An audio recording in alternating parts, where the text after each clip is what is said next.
Casting the bait. 4. Am I not supposed to come find Her Highness? Why is the Queen's mother so angry? Have I done something? First Elder asks with an aggrieved face. Mother. Bai Yen tried to explain but was promptly cut off by the powerful look from her own mother. You don't have to say anything. Today, no one is allowed to take you away. Before I wasn't around, so these people were able to pick on you and my grandson, but not anymore. Pick on the Queen and the Prince? Twitching in the corner of his mouth, First Elder couldn't complain about half of that because it's partially true. The king picking on the prince is true, but when have the king picked on the queen? It can't be. The queen's mother found out about that incident where someone impersonated the king and drove the queen away and hurt the young prince? Thinking up to here, the elder hurriedly wiped away the trickle of sweat from his forehead. Madam Bai, it's a misunderstanding, I can explain. Explain what? Bai Ning furiously swings the chair leg around in the air until she eventually locks it point blank into First Elder's face. You bunch drove my daughter and grandson out from their home first, so don't come asking them back just because you feel like it. Scram. All of you scram. Out of consideration for my daughter's sake, I won't hurt any of you. But if you continue to stay and make trouble, then don't blame me for not being kind. Bai Yan's face was pitch black at this point over what's being said.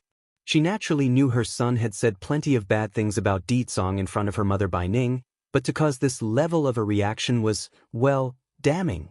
So, after looking at the dumbfounded and nervous First Elder, she then turns to her mother and said, Mother, it's all Xiaoqian's nonsense, Diting.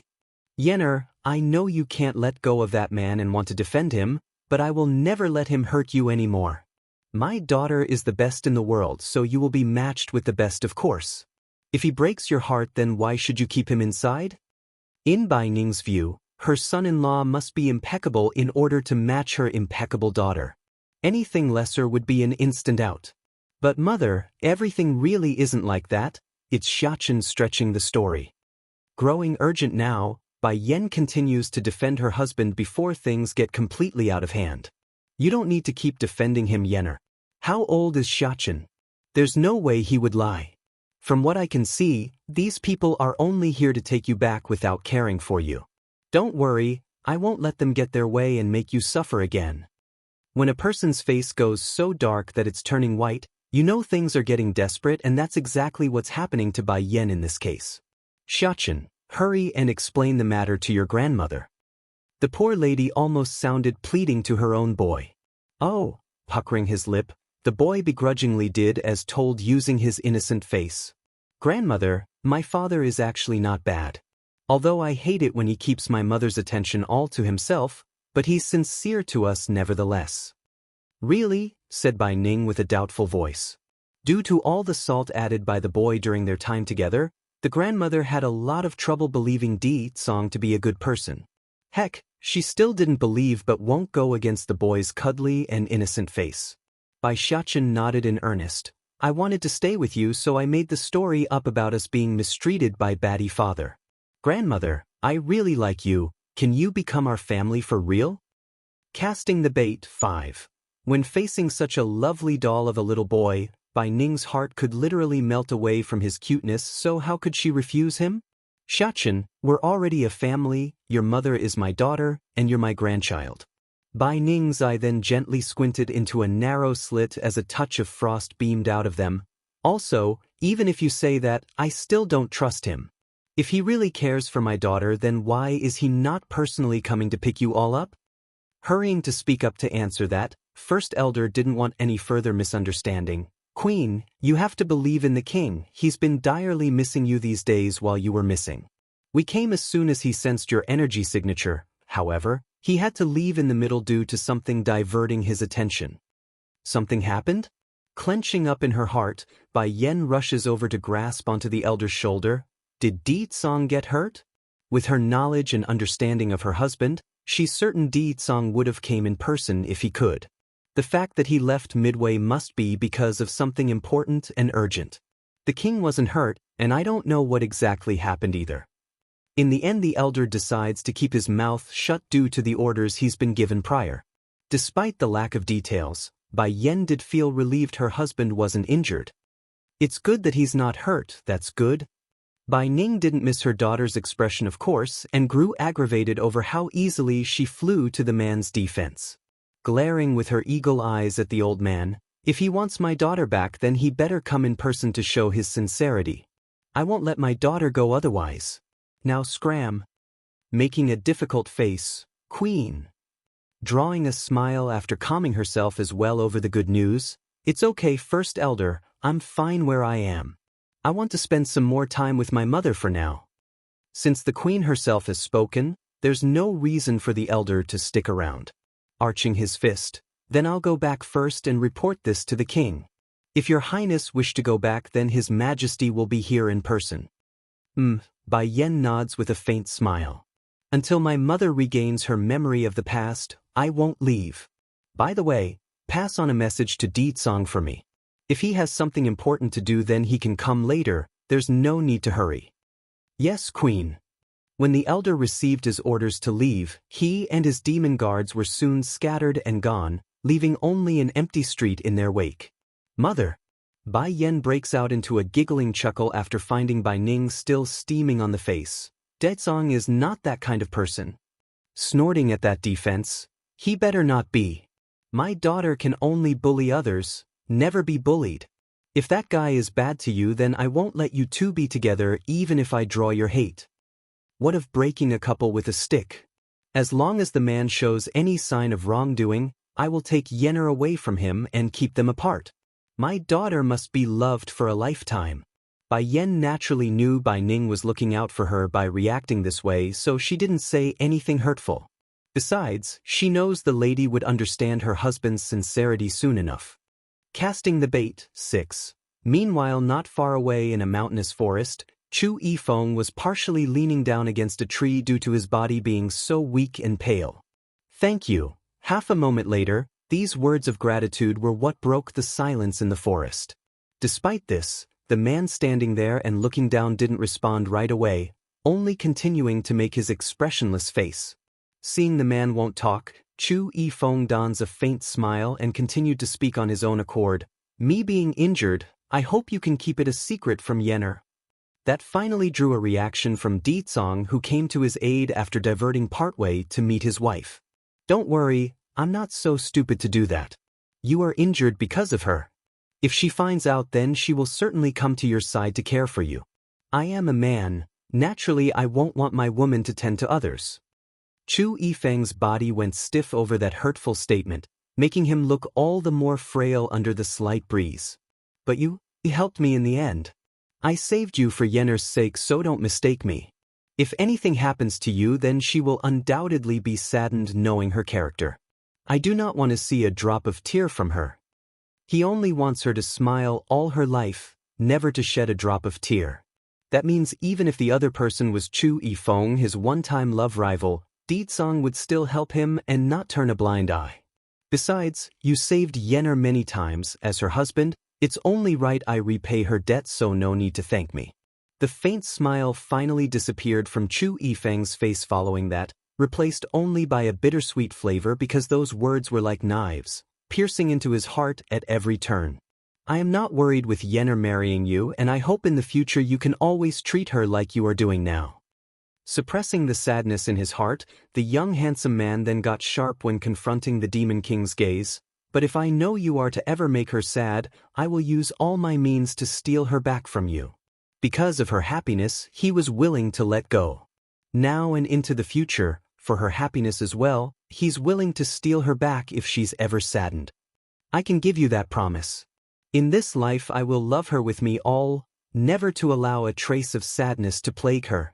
Di Tsong's voice was firm and strong, leaving no room for doubt in his vow. Perhaps he was pleased to hear that oath, or he's finally regained enough strength, but Chu Yifeng gradually and sloppily got up from the ground. Due to how unstable he was, the young man had to lean against the trunk still in order to keep his posture. Also, you have to be careful of a certain person. Who? Di Tsong asks with alarm in his voice. Yenner should have met him already. He's a man that looks very much like me. You have to be careful with him and not let Yenner get hurt. That brought the Demon King's voice down to a frosty chill. Do you know something that I don't? I only came across the information not long ago but can't confirm it yet. Chu Yifeng smiles wryly as he looked the man dead in the eye. Ditsong, I gave Yenner to you so you must protect her at all cost. There are some things I can't tell you now, but you and her will naturally find out on your own. Gradually leaving the tree behind himself, the young lord of the Holy Land didn't give another glance backwards, only slowly trudging forwards into the inner depths of the mountain.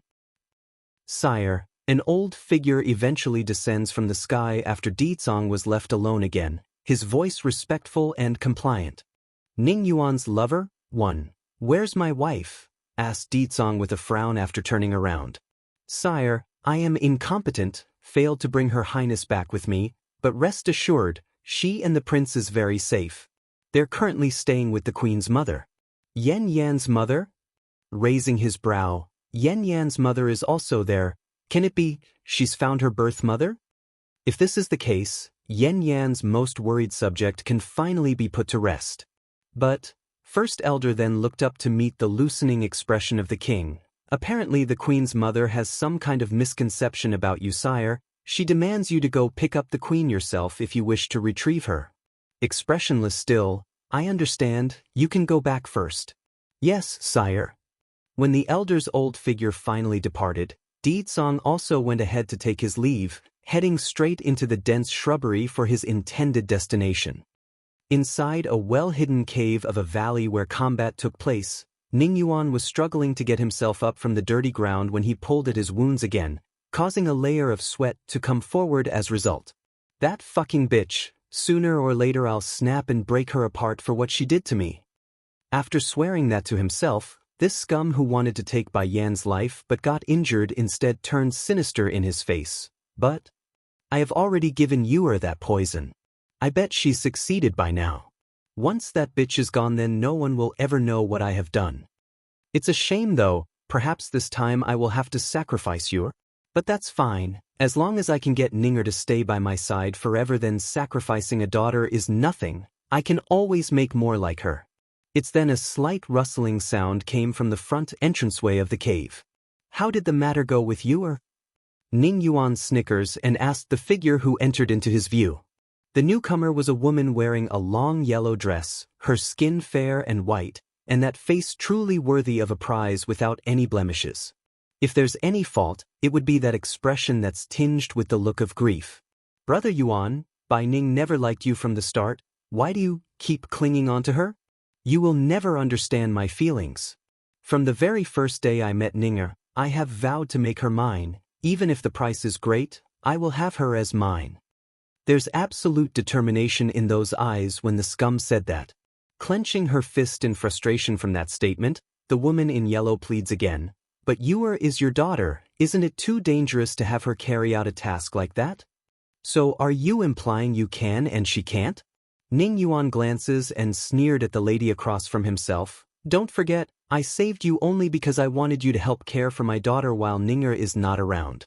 You are to never show yourself before her. If she ever learns of your existence, then I will not let you off, understand? I was wrong from the very beginning. I should not have gone to fuck another woman in a vain attempt at rousing jealousy from Ninga. That only backfired and ruined any chances I had. Thankfully she eventually lost her memory and forget everything. I won't let this second chance pass me again, never. Ning Yuan's lover, too. Since it was not easy to get the chance, he naturally wouldn't allow other females to appear by his side. This was also the reason why Bai Ning never discovered this other woman who has been around for so long. She had always hidden herself from view. The outburst hurt the lady in yellow greatly, of course. She simply never thought her own existence would be so pitiful despite sticking with this man for so many years. Seemingly becoming aware of the effects his words had on the lady, Ning Yuan's tone promptly softened up as he continued, "Le Exen, as long as you keep to my will, then you are still my woman. However, if she finds out about you, then you can't stay around anyways. Do you understand?" Pursing her lips, Le Exen didn't give a reply to the man because it stung knowing she's second fiddle. Truth was, from the very beginning that she followed him, she had known her own fate wouldn't be great. Nothing but a sex toy for Ning Yuan to vent his lust, but even so, she went ahead with that decision due to her love for him. Tell me first, Lu Exen, did that girl die yet from the poison I gave you her? Ning Yuan's gaze was burning with a dark light when asking that, showing how much he hated Bai Yen from the hearts down. Growing paler at the topic over the dreaded topic, Lu Exen met the man's gaze with her own, the man whom she followed without regret for the past decade and more. Yuer was afraid of being exposed, so she didn't poison that woman. Instead, she got someone to go make trouble for that by Yen using her own plan. Brother Yuan, please don't be mad with her, but Yuer was exposed on the spot when she tried that. Now she's been driven out of the inn and can no longer go back. Ning Yuan's happy face instantly crumbled, replaced only by a distorted outrage on the face. How dare she go against my will? I told her to poison that bitch. Did she not hear me clearly? Why didn't she poison her? Lu Exine didn't know what to say right now because this sort of behavior was a first for the man. Ignoring whether Ning Yuan was sincere about Ningyu, she's still his biological daughter. Never has he ever beaten the girl, so imagine him lashing out because she didn't listen? That's something completely out of the norm. Brother Yuan, she's afraid. Lu Exan attempts to defend Ningyu due to her own fondness for the lass. Quit defending her. You think just because of that reasoning that she can disobey me and do something that's stupid? Do you think those people won't notice her stupidity? The more he spoke, the more outraged the scum became. Where's Yuer now? Why didn't that woman kill her? Shaking her head, that woman did not kill her, only kicking her out. Brother Yuan, Yuer already suffered a lot this time, she has. Shut up. Ning Yuan snaps, his eyes raging with madness. That girl disobeyed me, so she might as well die for it. If not for Ninger liking her so much, I would have strangled her at birth just like what I did to her mother. He only likes Bai Ning and whatever children she would bore him. As for any other like Ningyu, they are unimportant and nothing but tools in his eye. It's obvious to this scum that girl was no longer needed if she couldn't be of use, meaning he won't leave her alive anymore, just like her birth mother. Wait, did you say Bai Yen let her go? Eventually Ning Yuan regains his composure like a predator sensing danger. That's right. The lady carefully nodded, unsure why he would ask for confirmation. Sneering, although I didn't interact with that bitch a lot, but I can at least tell she's not one to leave those who cross her alone. So why did she let Yuer go? Ning Yuan's lover, 3. Lu Exen clamped her lips tightly and didn't say another word. She's got this feeling that the man before herself was very strange to the point where she couldn't recognize him anymore. Not good. Ning Yuan's expression suddenly changed for a whiter shade as she glared at the lady. Did you tell Yuer where I am? Startled at first, Lu Exen eventually decides to speak knowing she must. I left a mark for her so she could find us. Bang. Throwing a punch without any sign, Ning Yuan was furious as he watched the lady fly out across the air and landing several meters away into the weeds. But that clearly wasn't enough. Before the lady could react and look up, the scum was already in front of her and dragged her off the ground by the collar. Who allowed you to leak my whereabouts to her? Do you think that Bai Yen is some idiot that would let her go? She is only using Yuer to get to me. What you did is the same as sending me onto the death road.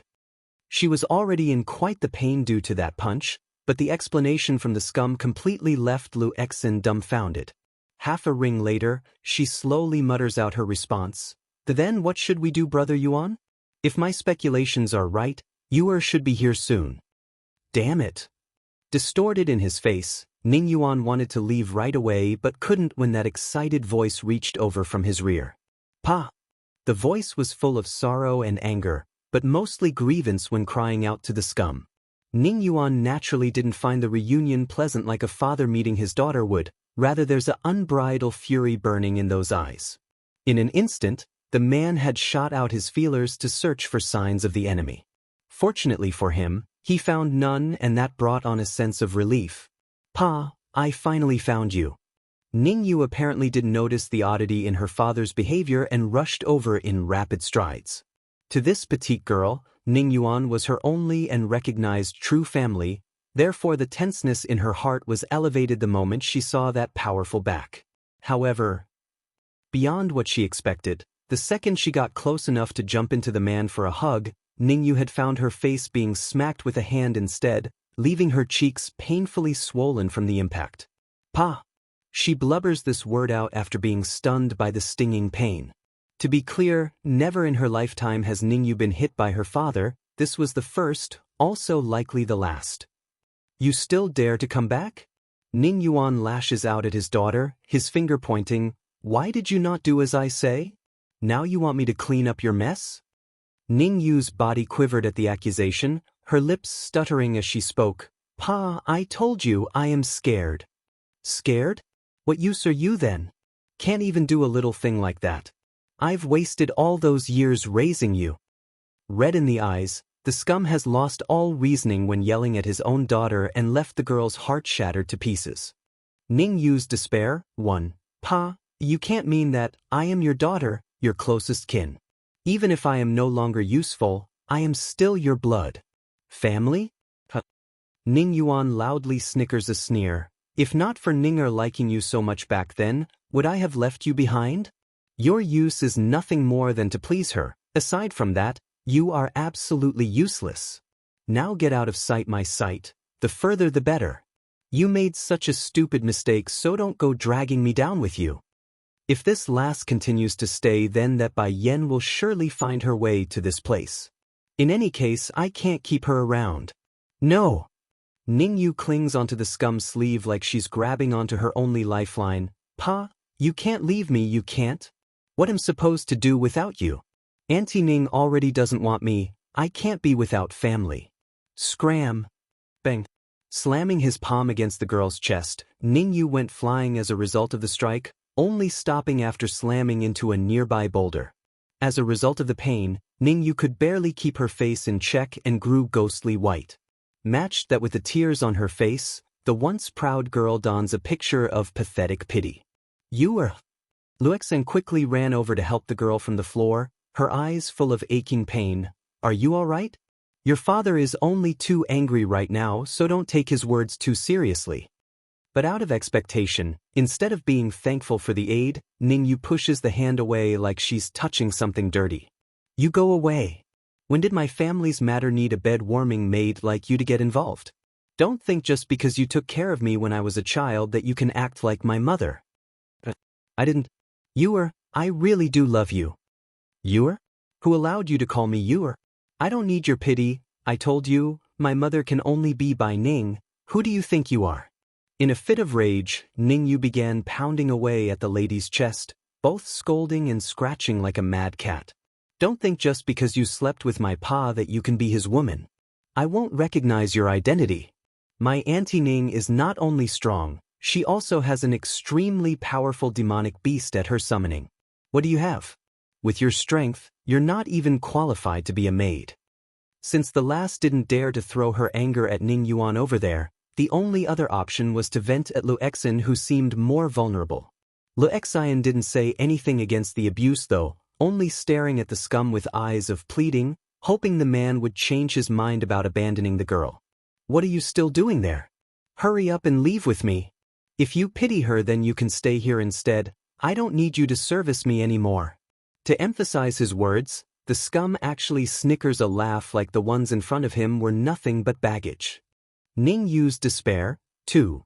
Though Luoxin wasn't as beautiful as Bai Ning in appearance, but she's still a first-class beauty, hence the reason Ning Yuan never drove her away and only hidden her from sight. He has sexual needs too, and she's the perfect venting hole for that. As for Ning Yu, nothing but a daughter, he could make plenty more once he gets his hands on Bai Ning. He's young, strong, and plentiful down there. What does a daughter or two matter to him? Luoxin knew of this fact, of course, so after a final pitiful glance at the lass, the lady also grew firm and gave up to leave for the scum's side. Against the abandonment from all those whom she knew, Ning Yu finally began to panic and quickly clung onto the lady's sleeve. Don't go. Don't leave me alone. I'm afraid. Auntie Ning already left me. Are you also going to leave me? Luoxian's body stiffened at that plead, but once her eyes met with the scum's, who had clearly grown impatient at this point, the lady could only sigh and shirk off the desperate hand. Dreading with fear, Ning Yu didn't dare to stay down, knowing she might really be abandoned and chased after the two. Pa, please take me along. I promise to be good from now on. Please, please, I don't want to stay here alone. Despite the crying, tears, and constant words from his own blood, Ning Yuan felt nothing and didn't leave a single speck of his attention behind. Gradually, his figure was disappearing from view, leaving only the crumbling and despairing-faced Ningyu in the background. However, in the moment before the scum completely disappears and flees from the valley, a low and old-sounding laughter rumbles through the sky, sending a chill through Ning Yuan's skin. Who? Spinning around, he searches for the voice but found nothing. But he didn't need to search. In fact, the voice came to him when that old figure emerged from his illusionary hiding. She's right, just following this lass will lead me to you sooner or later. Dragon Flame sarcastically states this. It's as Ning Yuan suspected. Bai Yen did have the old goat tail the petite girl since her departure, knowing fully well she would search out her father after being driven out. It's you! The scum exclaims, his fist crunching and his eyes burning with fury. Just now I clearly checked to see if someone followed her. How did you hide your energy signature? Snickering a sneer. That woman is an alchemist. Why are you acting so surprised about me hiding myself from your senses? Dragon Flame wouldn't admit Bai Yen as her mistress, so he would never address her as such, hence the disrespect. Ning Yuan's expression went a shade whiter at knowledge. Without hesitation, he bites his teeth and yelled, "We're leaving now." Luoxin didn't respond right away against the speeding back of the scum, only looking back at the despairing Ningyu in the background. However, in order to save her own life, she could only bear the merciful side of her consciousness and give up on the girl. She may like the lass, but she values her own life more in this situation. That's just human nature. Ningyu's despair. 3. Want to flee. Dragon Flame snorted, his figure disappearing in a flash and blocking off the scum up ahead. Outraged, Ning Yuan lashes out. What the hell are you trying to do? Trying to hurt that Bai Yen is that girl? It has nothing to do with me. If you want the one responsible, then it's her you want, not me. Those words surely reached Ningyu's ear, and sure enough, the girl's eyes were lifeless then as she stared up to the man whom she considered her closest kin. My biological father is actually making me pay for his crime? How laughable! So this is called affection? The love he showed me are all lies? He only cared for me is because he didn't want to break Auntie Ning's heart. And I hurt and disappointed the only person who truly cared for me. I hurt Auntie Ning. I'm so foolish, I'm so foolish. Perhaps the situation has caused the petite girl to completely give up on life. Despite the great opportunity to flee for her own life, she actually didn't move and stayed motionless on the ground. Dragon Flame could care less about the woes of some insignificant brat, of course, and went for the parts that hurt in her words. I remember this girl is your daughter, is she not? Pointing to Ningyu, who was still lying on the floor in a stupor state. It looks like you humans are just as ruthless as ever. Things never change. In order to save your own life, you will even abandon your own flesh and blood. One of the main reasons the old goat hated humanity was because of their cruelty and lack of affection for one another, so he detested the scum even more now. Unfazed by the mockery, Ning Yuan draws a contemptuous smirk in retaliation. You're only talking big because you and that Chu Yifeng teamed up to fight me. Now that I'm injured and can't fight, you dare to act all arrogant? Don't think I'm some pushover. Glaring in his eyes now, and what if I'm ruthless? In this world, feelings are nothing but tools to me. There are only those who are useful to me and not useful. Since she's in the latter category of being useless, she can only blame herself for being born my daughter. The way the scum said that sounded righteously smooth because the bastard never once considered his logic flawed. Then what about Bai Ning? The old goat snickers and asks again, pointing out in the hypocrisy in the scum's words. Sure enough, Ning Yuan became choked for words and didn't reply. He may call other people tools for him to use, but regarding Bai Ning, he truly did love her, though twisted and wrong, he still does. Perhaps the lady was the only existence in this world where this scum didn't have ulterior motives in mind. Ninger is not the same. She is good and beautiful. I would never hurt her. If she wasn't so distant to me back then, I wouldn't have slept with Yuer's mother either. I only wanted to provoke jealousy in her. But that was a mistake when I ended up making that slut pregnant. Growing increasingly more frustrated on his face. At the beginning I wanted to abort the baby, but then Ninger found out about the situation and advised me to keep it. Humph, I may have kept the baby alive to please my Ninger, but that doesn't mean I will leave that slut alone. The baby only needs one mother, and it will be my one and only Ninger. When the petite girl on the ground finally heard the last bit about only needing one mother, her heart promptly stopped beating like someone squeezed on it and ripped it out. Ning Yu's despair, those last words echoed in Ning Yu's head, causing her brain to want to explode from pain. Suddenly, the girl lost all sanity and crouched down with her hands wrapped around her head as she cried out in agony. Betrayal has always been the poison which hurts the most. For Ning Yu, she's suffering exactly that right now. She had always believed her mother died while trying to give birth to herself, and that the woman was a slut who seduced her own father in order to climb up the ranks of society. Now it turns out everything was a lie? All because her old man wanted to please her Auntie Ning? Curling up into a clump, the girl's existence seems to weaken further until it's but a flicker after going through all those thoughts. Ho! Dragon Flame sarcastically ticked his lips into a snarl after glancing down to the ground and saw what's happening. It looks like you humans are more ruthless and crueler than I thought. From what I see, your feelings for that by Ning is just as fake as the rest. You're only conniving after her beauty and talent. If she turns ugly and talentless overnight, I bet you won't even bat an eyelash then. Ning Yuan's body froze in that instant because the very idea never even crossed the scum's brain. Talentless and ugly? My Ninger? Impossible, what ludicrous nonsense. Quit spouting crap. The scum grits his teeth in annoyance. My Ninger is so outstanding, whatever you said won't ever come to pass.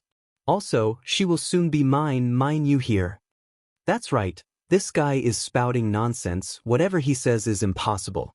How can I not like my Ninger when she's so amazing? Right as he thought up to there, Ning Yuan suddenly realized something was up upon seeing the face the old goat was making. Going white in his expression, are you waiting for that Bai Yen to come? Not confirming or rebutting the idea, Dragon Flame continues to press the issue to divert his attention. Let me guess, that Bai Ning's memory loss is also your doing, am right? Haha. Sure enough, Ning Yuan breaks out into a maniacal laugh upon being provoked by the subject. So what if I'm the one who did it? I wanted her to stay by my side, but she kept insisting on leaving to be with her husband and daughter despite everything that I did. Closing his eyes, the scum seems to be recalling back to the past that brought forth the inner rage he's been suppressing over the years. I'll never forget the first time I saw her. She just lost her daughter and was covered in blood by the time I came across her, yet she still tried to go back to her family. I only sealed her memories for her sake. It's all for her. That's right, I did everything for her because I love her too much.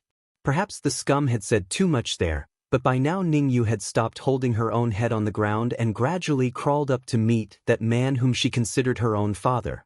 She's still showing the same stupor of earlier, but her inner workings of the brain had stopped and left her in a blank state.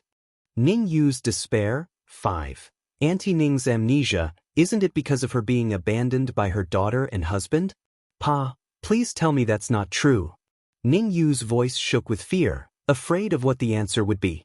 Cold and disheartening in his face, Ning Yuan openly snorted like a contemptuous wolf. What are you staring at? Yes, what he said is true, so what? Whatever I do is out of love for her, I have no fault. Boom. Like a sunny day being blown away, Ning Yu's last ounce of faith has finally collapsed, just like a believer being told their religion was false.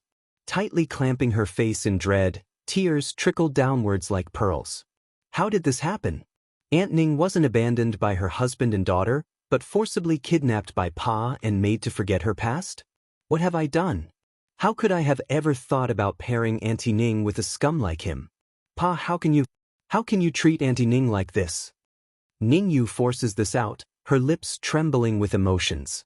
She has always thought that it was herself keeping Bai Ning company over the years. That's why she felt so entitled to being the lady's daughter and inheriting that powerful demonic beast. But it turns out that's not true at all, rather it's the polar opposite. In fact, if not for the lady's kindness, she herself wouldn't even be able to enjoy the years of life so far. She would have died under the cruel hands of this scum.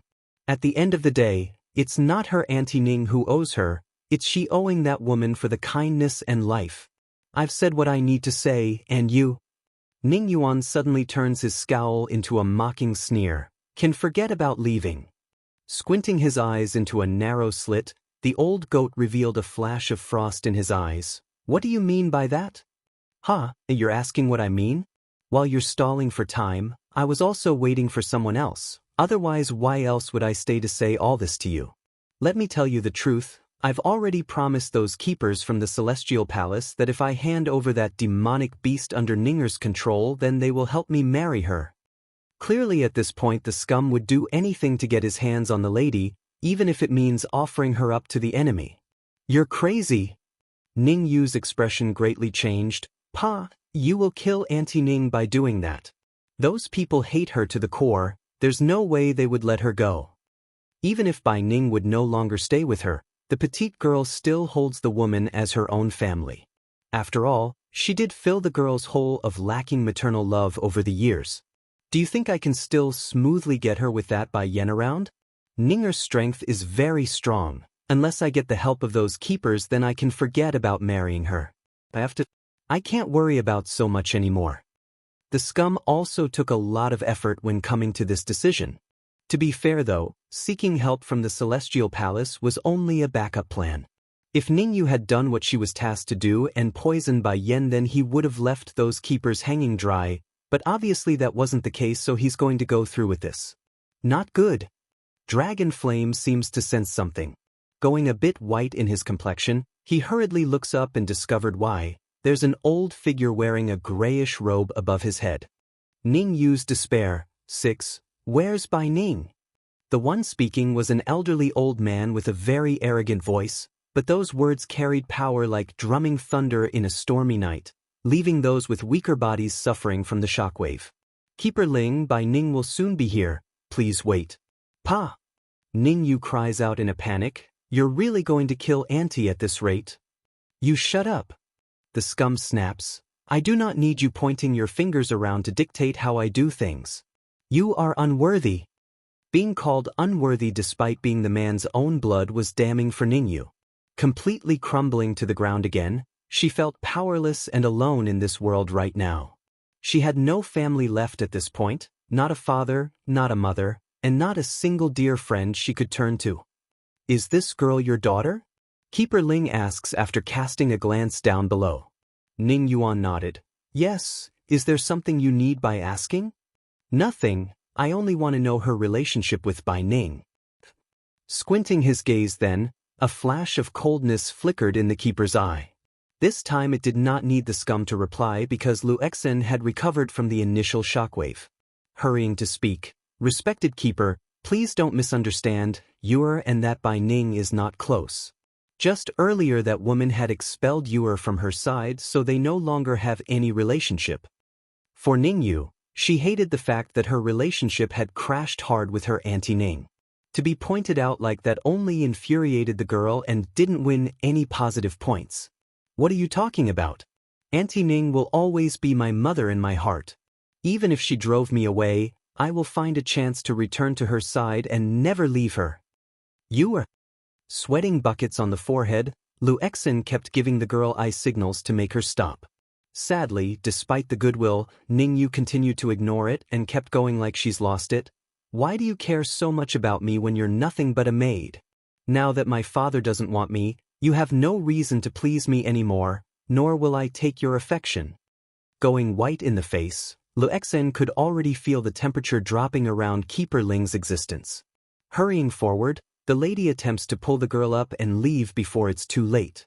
You go away, I don't want your fake kindness. Using her best effort to push the lady away, Ningyu manages to get up from the ground on her own. If it wasn't for Pa lying to me, making me believe Auntie Ning's daughter abandoned her, I wouldn't have been driven away. But it doesn't matter, Auntie Ning will forgive me soon enough. She will then accept me and I will become her daughter as well. Seemingly realizing the truth now, Lu Exen looks on at the girl in front of herself with horror. She's trying to seek death? That's right, after being driven away by Bai Ning at the inn, this petite girl who made so much mistakes in life only wanted to run back to her father for comfort. Never did she intend on taking her own life. However, well, the truth simply was too cruel for her young heart. Now the last straw keeping her soul in check has crumbled and she just want to end it, end everything and leave this unbearable world. Ning Yu's despair. 7. In this world no one truly loves me. Aside from Auntie Ning who did, my own father is bent on only using me. So what other reason do I have to live for when the last person who truly cares for me has left? I admit, part of me wanted to be Auntie Ning's daughter because of that demonic beast she held in her hands, but more of it was because I was unwilling to give her up to someone else. Why does some random stranger get to take her away from me when I've been with her for all these years? I always thought she owed me for that, but now I finally understand, it is I who owes her for everything kind that is in my life. Gently closing her eyes, a single drop of tear fell out of the corner to show how helplessly sad she was. If you want to die then I will oblige you.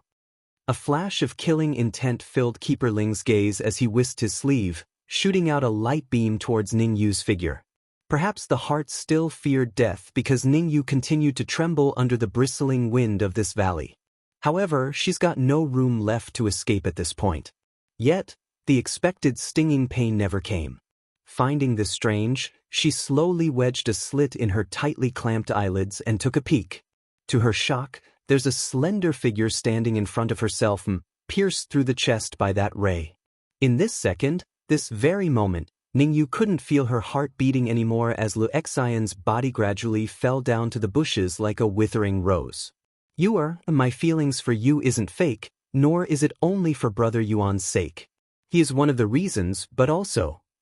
For more than a decade, I've been watching over you from the shadows, there's no way I don't care for you.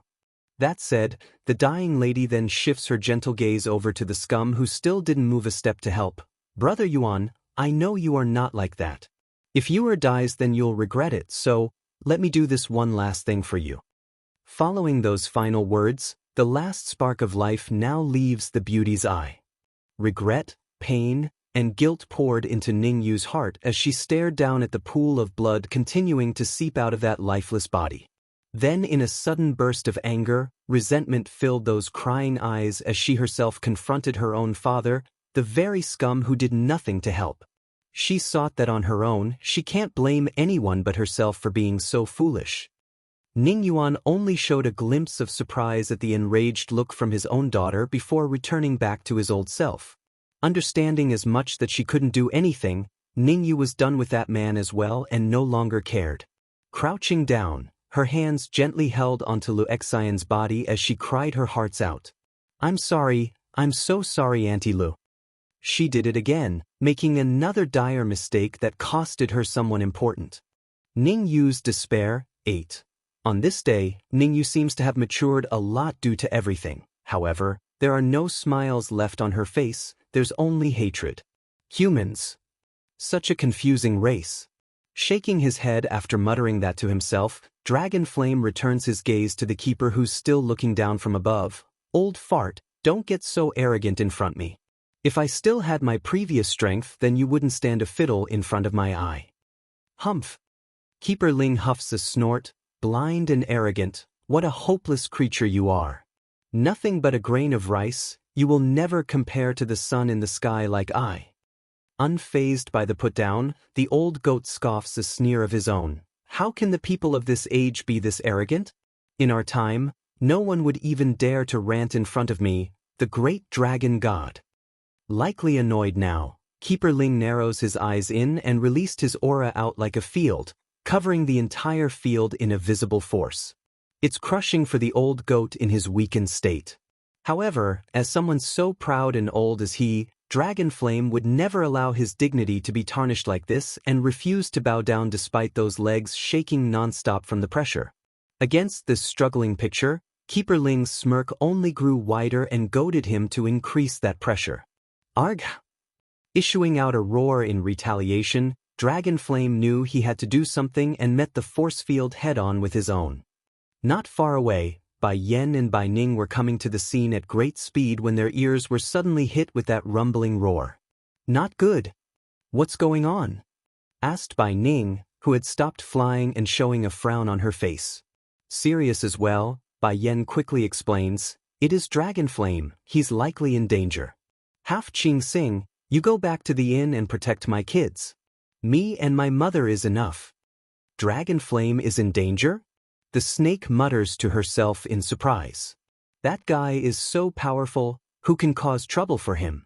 As curious as the snake was about the supposed enemy, she couldn't exactly refuse the order and retreated in the opposite way. Yenner, we should hurry then before it's too late. That said, Bai Ning didn't stick around and flew forward, reappearing with her afterimage several meters away already and continuing to go further with Bai Yen close on her tail. Back over in the secluded valley, the old goat's legs had already begun to bend in an unnatural way due to the pressure coming down on his head. It's excruciatingly painful, almost unbearable even, but the ancient monster never once wavered in his determination to not kneel. I, Dragon Flame, will never kneel before a human, you can't humiliate me. Gritting his teeth, the old goat became even more ferocious in the eye as fire burned in them. If it was in the past, a puny human like you would never dare to cross me, the great dragon god. But just because I've been locked away for so long that you insects would act all arrogant before me? Just you wait, I will make you pay for everything today once I regain my full strength. Suddenly, before the old goat could react due to his attention being occupied, a figure wearing a pearly white dress had come before him. Next thing he knew, the force had been dispersed following a wave from the lady. Despite being free, the strain on his legs remains, causing Dragon Flame to sit paralyzed on the ground as he gasped for air. Ning used despair, 9. Likely finding his own behavior shameful, Dragon Flame hurried to gather his composure after a few more breaths and got up again, all the while never once removing his stare up at the keeper. Auntie Ning! The appearance of Bai Ning brought hope to Ning Yu's heart. Hurrying up from the ground as well, she wanted to run over and embrace that motherly figure in her heart. However, the appearance of Bai Yen that came right afterwards sent her shuddering through the body. Those eyes were all sour and jealous over the fact. It's true this petite girl has come to terms with the truth that Bai Yen may not have deliberately abandoned Bai Ning in the past, but it doesn't change her feelings toward the other side because that meant she won't. Keeper Ling originally had an unimpressed face despite being interrupted, but his annoyance soon changed to horror and shock at Bai Yan's face. In fact, he actually lost his breath over this encounter. It's you! How is this possible? How is this woman still alive? I clearly destroyed her soul back then, how can she be here now? And what's with her calling Bai Ning her mother? Surprised as well at being called out, Bai Yen pricks her brow at the foe. You know me? Humph. Expressionless on his face, Keeper Ling waves dismissively, you are a scourge to the celestial realm. Even if you turn to ash, I will still recognize you. But why are you still alive? I clearly destroyed your soul back then.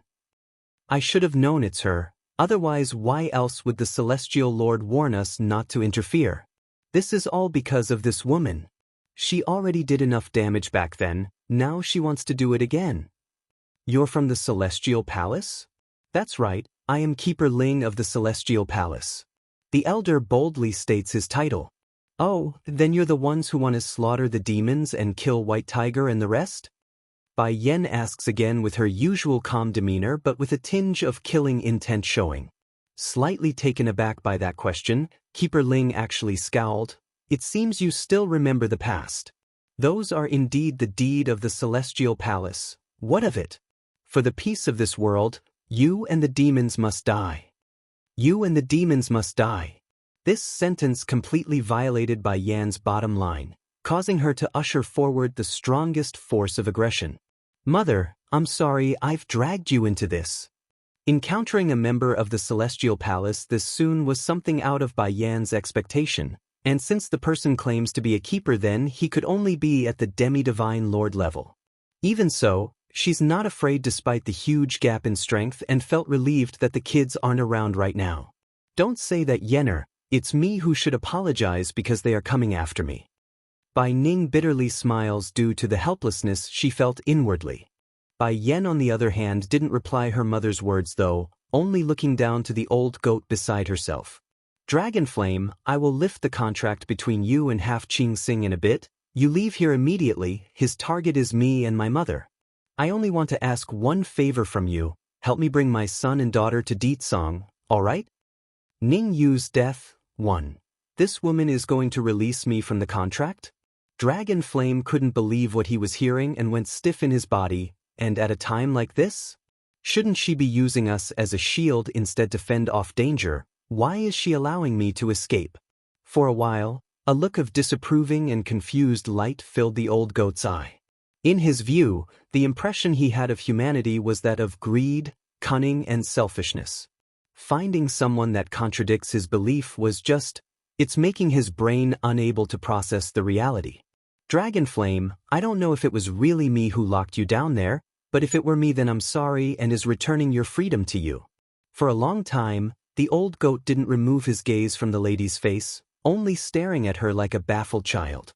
That was until the power binding his soul to Bai Yen completely disappeared. That's when he realized she didn't lie and spelled the truth. Go! Yelling now, go as far as you can, don't come back. Tell Xianxia and Dragoni not to avenge me until they get enough strength to do so. Suddenly, an intense force explodes out of Bai Yan's body that pushed the old goat several meters away to give him space to flee.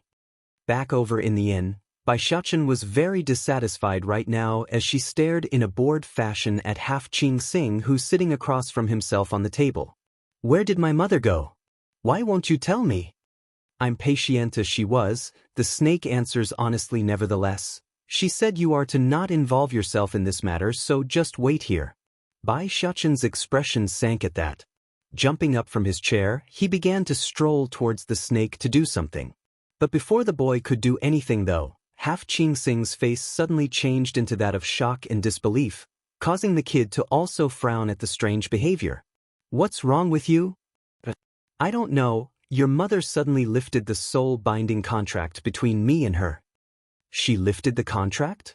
A dramatic change of color took place across the little steambun's face. Mother must be in danger. I must go find her. No. Seeing the boys about to run out the door, Half Qing Xing hurriedly caught up and blocked the path by holding his shoulder. No, you can't go to her, I promise to keep you safe. Even if the contract between me and her is gone, I will still carry out this last mission out of consideration for keeping her word. Get out of my way. Without any indication, a monumental level of power exploded out of the boy's body, sending the snake flying back several feet before she stumbles to the floor. This sudden increase in strength and oppressive air left the lady in utter dismay. She never expected the child to be this powerful and instinctively gulped out of fear from the hearts down. Ning Yu's death too, Gidge. By then the event had also drawn in Dragoni from her nap. Reaching over to stop the boy as well, she wanted to ask what's going on when he slapped her hand away. The pain stung of course, and the little missy promptly shrunk her hands back, those eyes timid and sad when looking at the little steambun who didn't give any words of comfort that he normally would. What's wrong, Gidge? Are you going to find Mother? Can you take me along with you? I can also help protect Mother. Dragoni's pathetic voice did make the kid halt for a second, but that's only for a second before that little body of his disappeared in a gush of wind. For a while, the little missy actually didn't know what to do and just dumbly stood there after being dismissed like that. Am I too weak? The missy timidly asks the snake behind herself with pursed lips. Oomph. Coughing to clear the blood from her throat, Half Qing Xing didn't hold back and smirked a grin to play her nasty side. Yep, you're too weak. Hands winding into a tight ball, Dragoni's gaze were stern and hard when staring in the direction which the boy ran off to. I'm going to get stronger. One day I will be very strong. Even if I have to pay a huge price, I won't fail.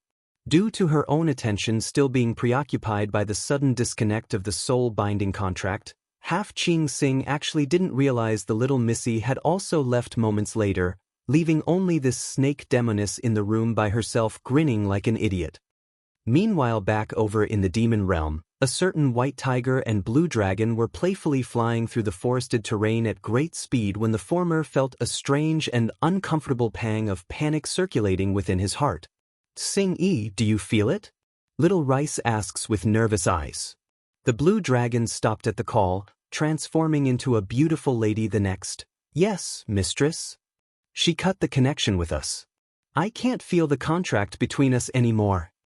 After saying that, the dragoness clenched her trembling fists until it was making a crunching sound. That's how frustrated she was right now. Do you think something happened to her? It must be, otherwise why else would the contract be terminated between us? Mistress must not want to drag us down with her. We can't stick around here like this. I'm going to go find her. Wiping the drop of tear from his feline face, Little Rice mutters, Mistress, you must wait for me, I will be there right away. Unlike the dragoness who only recently returned to Bai Yan's side, Little Rice was personally raised by the lady since birth, so his emotional attachment was much higher than the rest, bordering on the line of a child to a parent. Imagine said parent being in great danger, there's no way the kid would sit idly by and wait. After the brief exchange, both demons didn't hesitate and rushed ahead for the last known direction in which they could tell Bai Yan was in. Though they have no clue where the exact spot was, they are confident in their own abilities to figure that out once they arrive at the celestial realm. Ning Yu's death. 3. I have lifted the contract with everyone else aside from Deetsong's mother. I got nothing to fear anymore, so do not worry about me. Unlike the familiar contracts between herself and the rest, Deetsong's connection was for life, so she couldn't do it on her own. Nevertheless, she's very confident the consequences of it breaking if anything happens today wouldn't kill her husband still, so it's fine. Gently furrowing her brow, Bai Ning attempts to sway the girl to leave after seeing that serious face. Yenner, I can delay this guy for a while, you should leave here first. Mother, revealing a bitter smile, you may not remember the past, but there are some words I must say now in case I don't have that chance anymore. You don't remember me, you don't remember grandfather, but do you remember Yun Feng? Back then the two of you loved each other with your all, and because of that he was locked up for 20 years and lost his mind for 20 years. You are his entire hope. I can't and I won't let that turn into disappointment. Yun Feng? Bai Ning's face carried a look of pain over the reminder. She remembers Bai Xiachen bringing that name up at one point, though familiar to her ears, she still couldn't remember who that person was.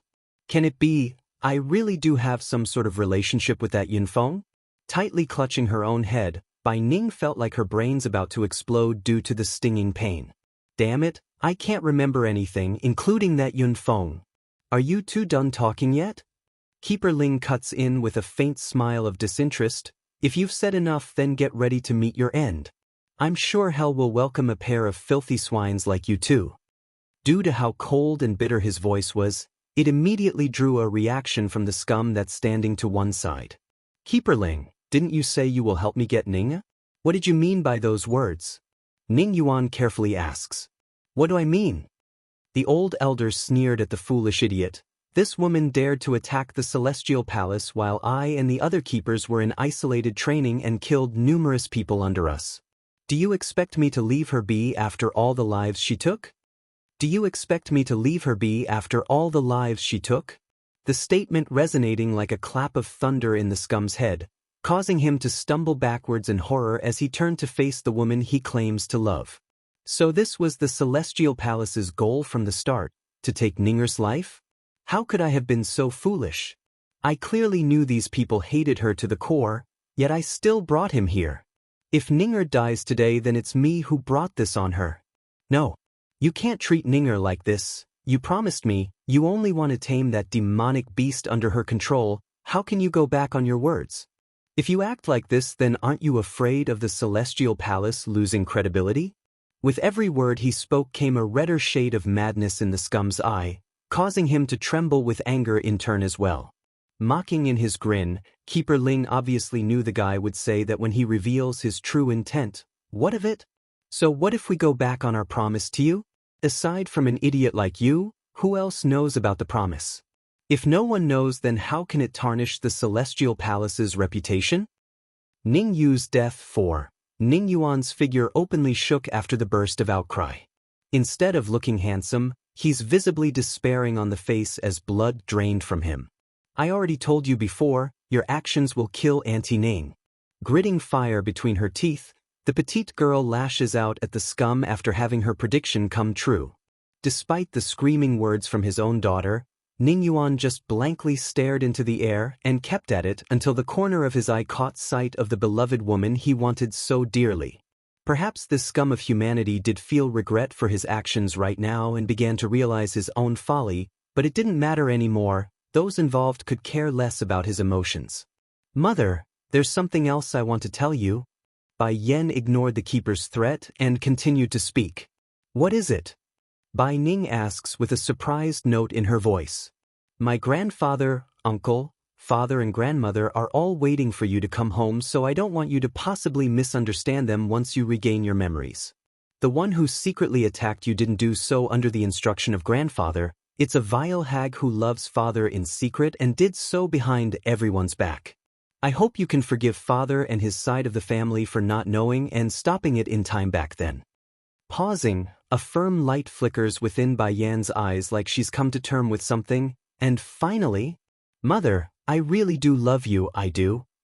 In that instant, Bai Ning just stared out in shock over the undeniable confirmation of their bond. She suspected as much, but it's another thing to hear it aloud that it's true. Swish. Suddenly, without giving anyone a chance to react, Bai Yen had pulled out her long sword, Godslayer, and slashed down at the ground between herself and her astonished mother. Immediately, a giant crack forms and forced the two apart in order to avoid falling into the chasm.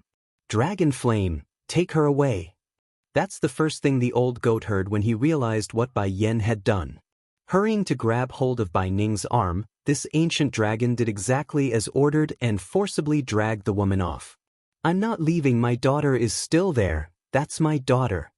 Bai Ning's face appeared urgent and frantic, but despite the woman's struggle to break free, her body refused to act like the mind wanted.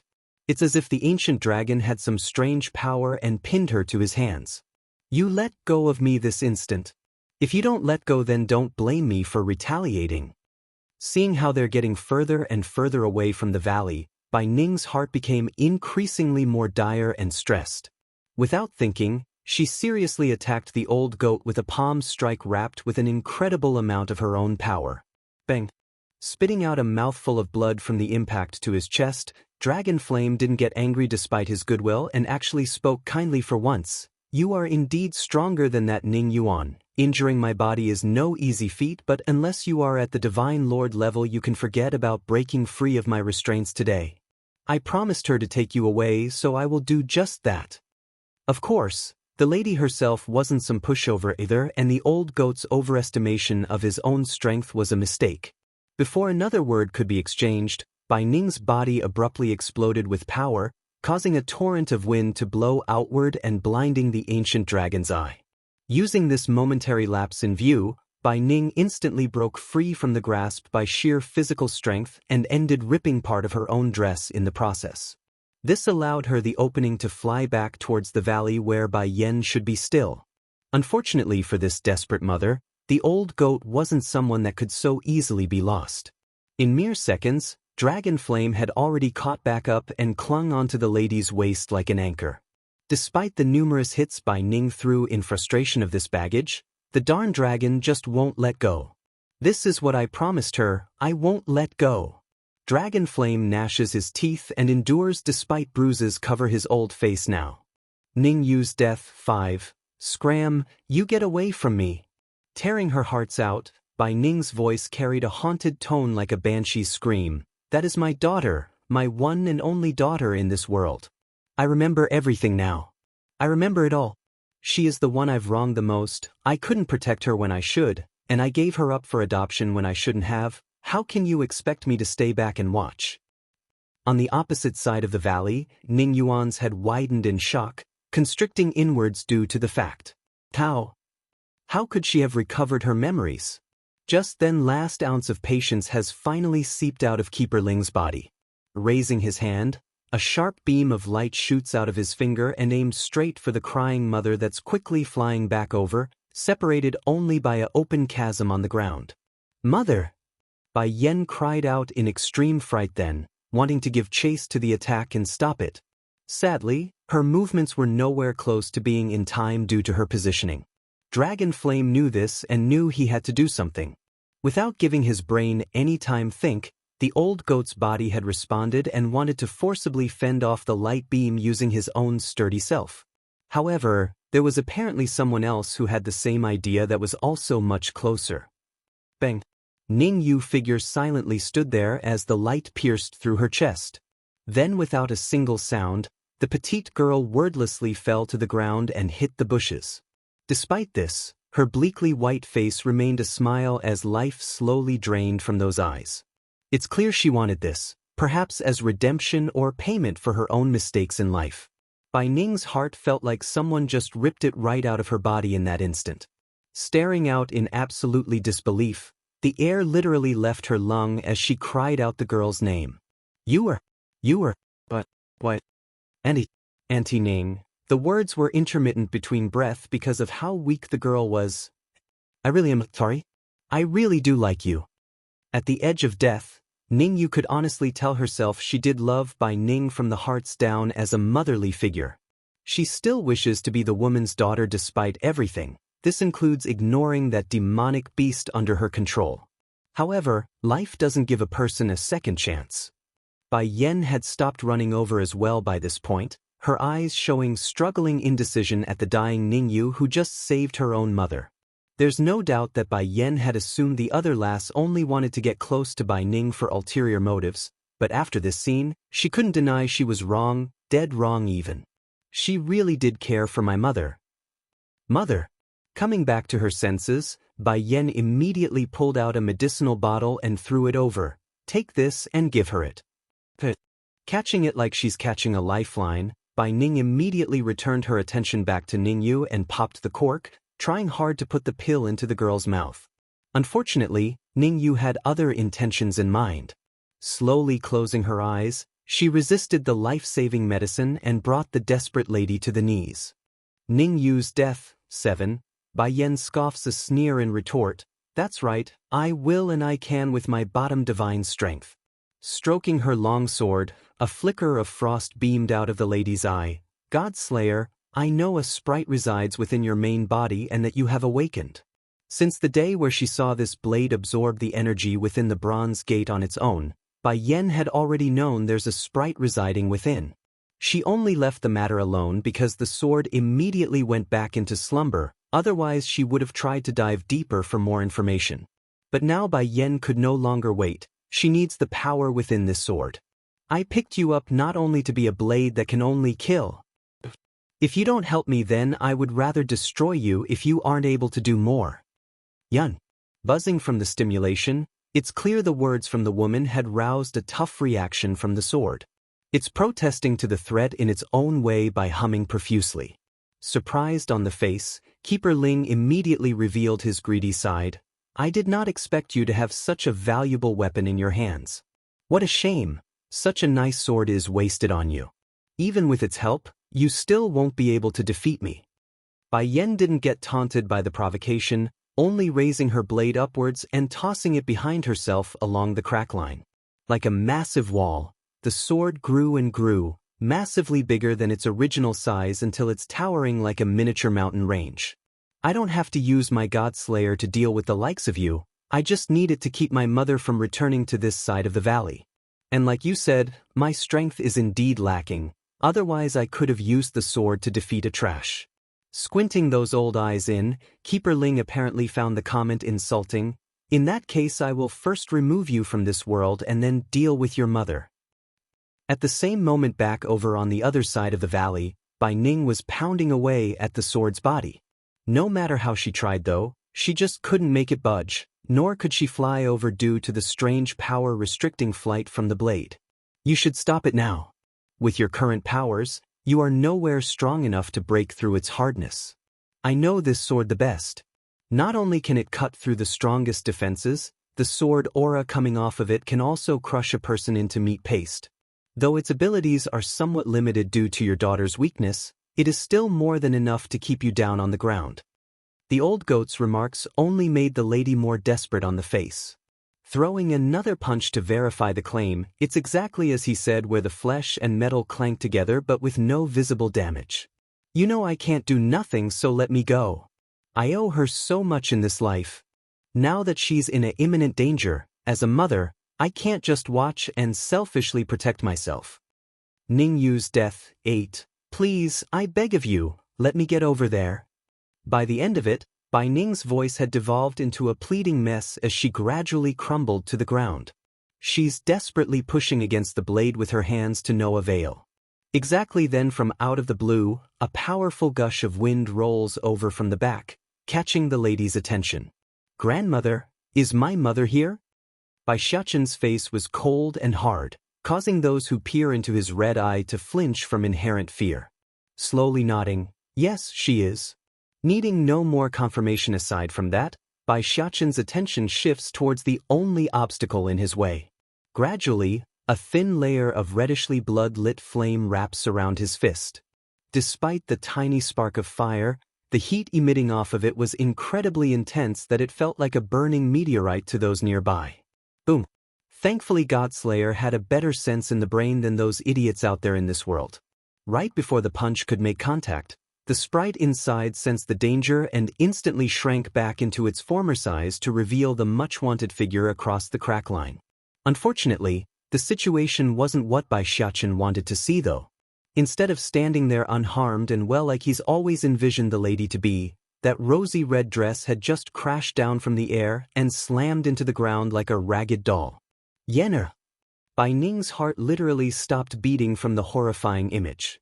She could no longer control her emotions and rushed forward, tightly hugging her daughter's body like a frantic mother.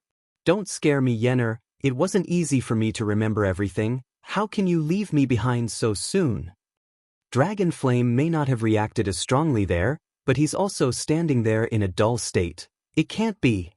It looks so serious. She couldn't have died, right? She couldn't have died, right? Everything in the surrounding environment immediately became shut from Bai Xiaoqin's senses, leaving only the pounding heartbeat from his chest that indicated his own emotions. My mother's dead? Tis been killed? A burst of air exploded out of the boy's body, shrouding him in a visible torrent of tyrannical wind with changing signs of it surging upwards. Dragon Flame was the only one standing behind the family, so he had the perfect view from his angle. Immediately, a look of horror overtook his eyes as he gulped. What the hell is going on here? Why is this little fella going through such a drastic change and in such short timing? He not only changed physically, his energy signature also changed. Keeper Ling could barely believe the child that's confronting himself. It's menacing and frightening, just like a sinister monster from the depths of hell itself. But why does the little guy make me tremble just by looking at him? Bai Xiaoqin didn't utter a single word in this case. With a light tap of his foot, he was already in front of the elder, his palm reaching out like he wants to clap him out of existence. Of course, the little steambun's strength wasn't at that level yet. He only managed to send the keeper flying back several meters from sheer brute force of his powers. Nevertheless, it's enough to leave the old goat in the background utterly dismayed from such strength. Ning Yu's death. 9. In light of the turn of the tide following the huge change in the boy's behavior, Dragon Flame didn't find the situation any more comforting. In fact, he's still as tense as when the fighting first began. Seriously, the little guy has completely turned into a different person by this point, like someone possessed by another soul. Suddenly, another force had caught the attention of the old goat from the rear after he subconsciously inched closer to Bai Ning for safety. Swinging his head around, his view was immediately blasted with the purplish figure zipping over from the horizon. If it was anyone else, then Dragon Flame wouldn't pay too much attention aside from being alarmed by a new entry, but that face was someone he recognized and it made him go into a dismayed and excited state. It's him? He's alive? I can finally meet him again. But the man wearing the purplish robe did not give any attention to the excited old goat. He rushed right past everyone and came before Bai Yen like a lightning bolt and pulled the lady into his embrace, right out of Bai Ning's grasp, who still hadn't come to terms on what's happening. Yenner, I'm sorry I'm late. But don't worry, even if it takes the sacrifice of my own life, I will never let you leave me again. That said, Deedsong promptly pulled out a dagger and slit the palm of his hand, allowing the golden droplets of blood to trickle down onto his wife's face. Dragon Flame was absolutely shocked by this scene. He's stiff and horrified as he spoke. You are going to use your own essence to save her. That is your most precious essence, the life force of us demons. If you use it, then your own life will be in peril. But before the old goat could finish his outcry, Song's next act had left the ancient dragon speechless. It's because instead of using only one droplet of essence that he needed, the Demon King was pouring countless drops down like a rainfall. As a result of this effort, the broken hole in Bai Yan's chest was visibly healing on sight, repairing whatever damage that the woman had sustained from the battle. In hindsight, Song's complexion was also growing pale in return, a clear indication he's giving his life out for his wife. Urgency now filled Dragonflame's eyes. The more he watched, the more rattled he was inwardly because he just didn't understand why Song would go so far for a human woman. But what sort of relationship does he have with her? However, despite the pleading look from the old goat, Song never even flinched for a second, only staring intently down at his unconscious wife in his arms. It's as if the world didn't exist in his world anymore, only the lovely woman in front of his eyes that he would give everything in this world to save. Enough, that's enough. Dragonflame could no longer keep quiet and cried out in a frantic manner, "What you are doing now isn't just a simple act of giving your essence anymore, you're going to die at this rate. She's already mostly healed. You don't need to keep going." Father's love, 1. Song acted like he didn't hear a single word from the old goat and continued to drip his essence blood down from his palm until he was absolutely sure Bai Yan's wound had healed completely. As a consequence, his complexion had grown increasingly more dire and even turned a shade of black like someone that's dying. Even so, he pressed onwards until the color of life returned to his wife's face. Once that was confirmed and done, the panic-stricken heart inside the Demon King finally relaxed. However, that doesn't mean he was done here today. Shifting his terribly dark sight over to the one responsible for all this damage, Song's aura instantly sends the temperature of the area down a notch like the valley had turned into an ice prison. Boom. Bai Xianxia didn't know or didn't care what's happening behind himself, he only had one thought in his mind right now, and that was to crush this Keeper Ling until he's removed from this world. For that reasoning, his attacks were growing increasingly more ferocious with every punch and now created shockwaves even if he didn't connect. As a keeper, the elder of course felt indignant at being pressured by a young brat that has barely weaned from his mother's milk. But what he saw next when his eyes fell upon the newly arrived Demon King had sucked the air right out of his lungs. He had the look of horror and disbelief on his old face in that second. Then without another thought, he instantly retreated and stopped struggling to fight the child. Instead, he made a 180 turn and fled in the opposite direction. Bai Xianxia naturally wouldn't allow this. Having his target flee in his state wasn't an option. Pursing his prey, he threw punches after punches that blew apart the land at every turn. Sadly, just as he's about to catch up to the bastard to give the killing blow, Keeper Ling's body simply disappeared. That's right. The old bastard disappeared out of thin air, leaving only a slight fluctuation in the air to prove he was there mere seconds ago. Bai Ning hurried to crawl up from the ground and stared upwards at the boy who continued to attack the terrain mindlessly until the landscape started to show signs of becoming a barren wasteland. Xianxia. In her anxious state after finding the boy not looking right, the grandmother took to the air in an attempt to calm her grandchild. Unfortunately, the little steambun's fist did not stop despite the pleading cry and even began to attack the woman with bloodthirsty light in each punch.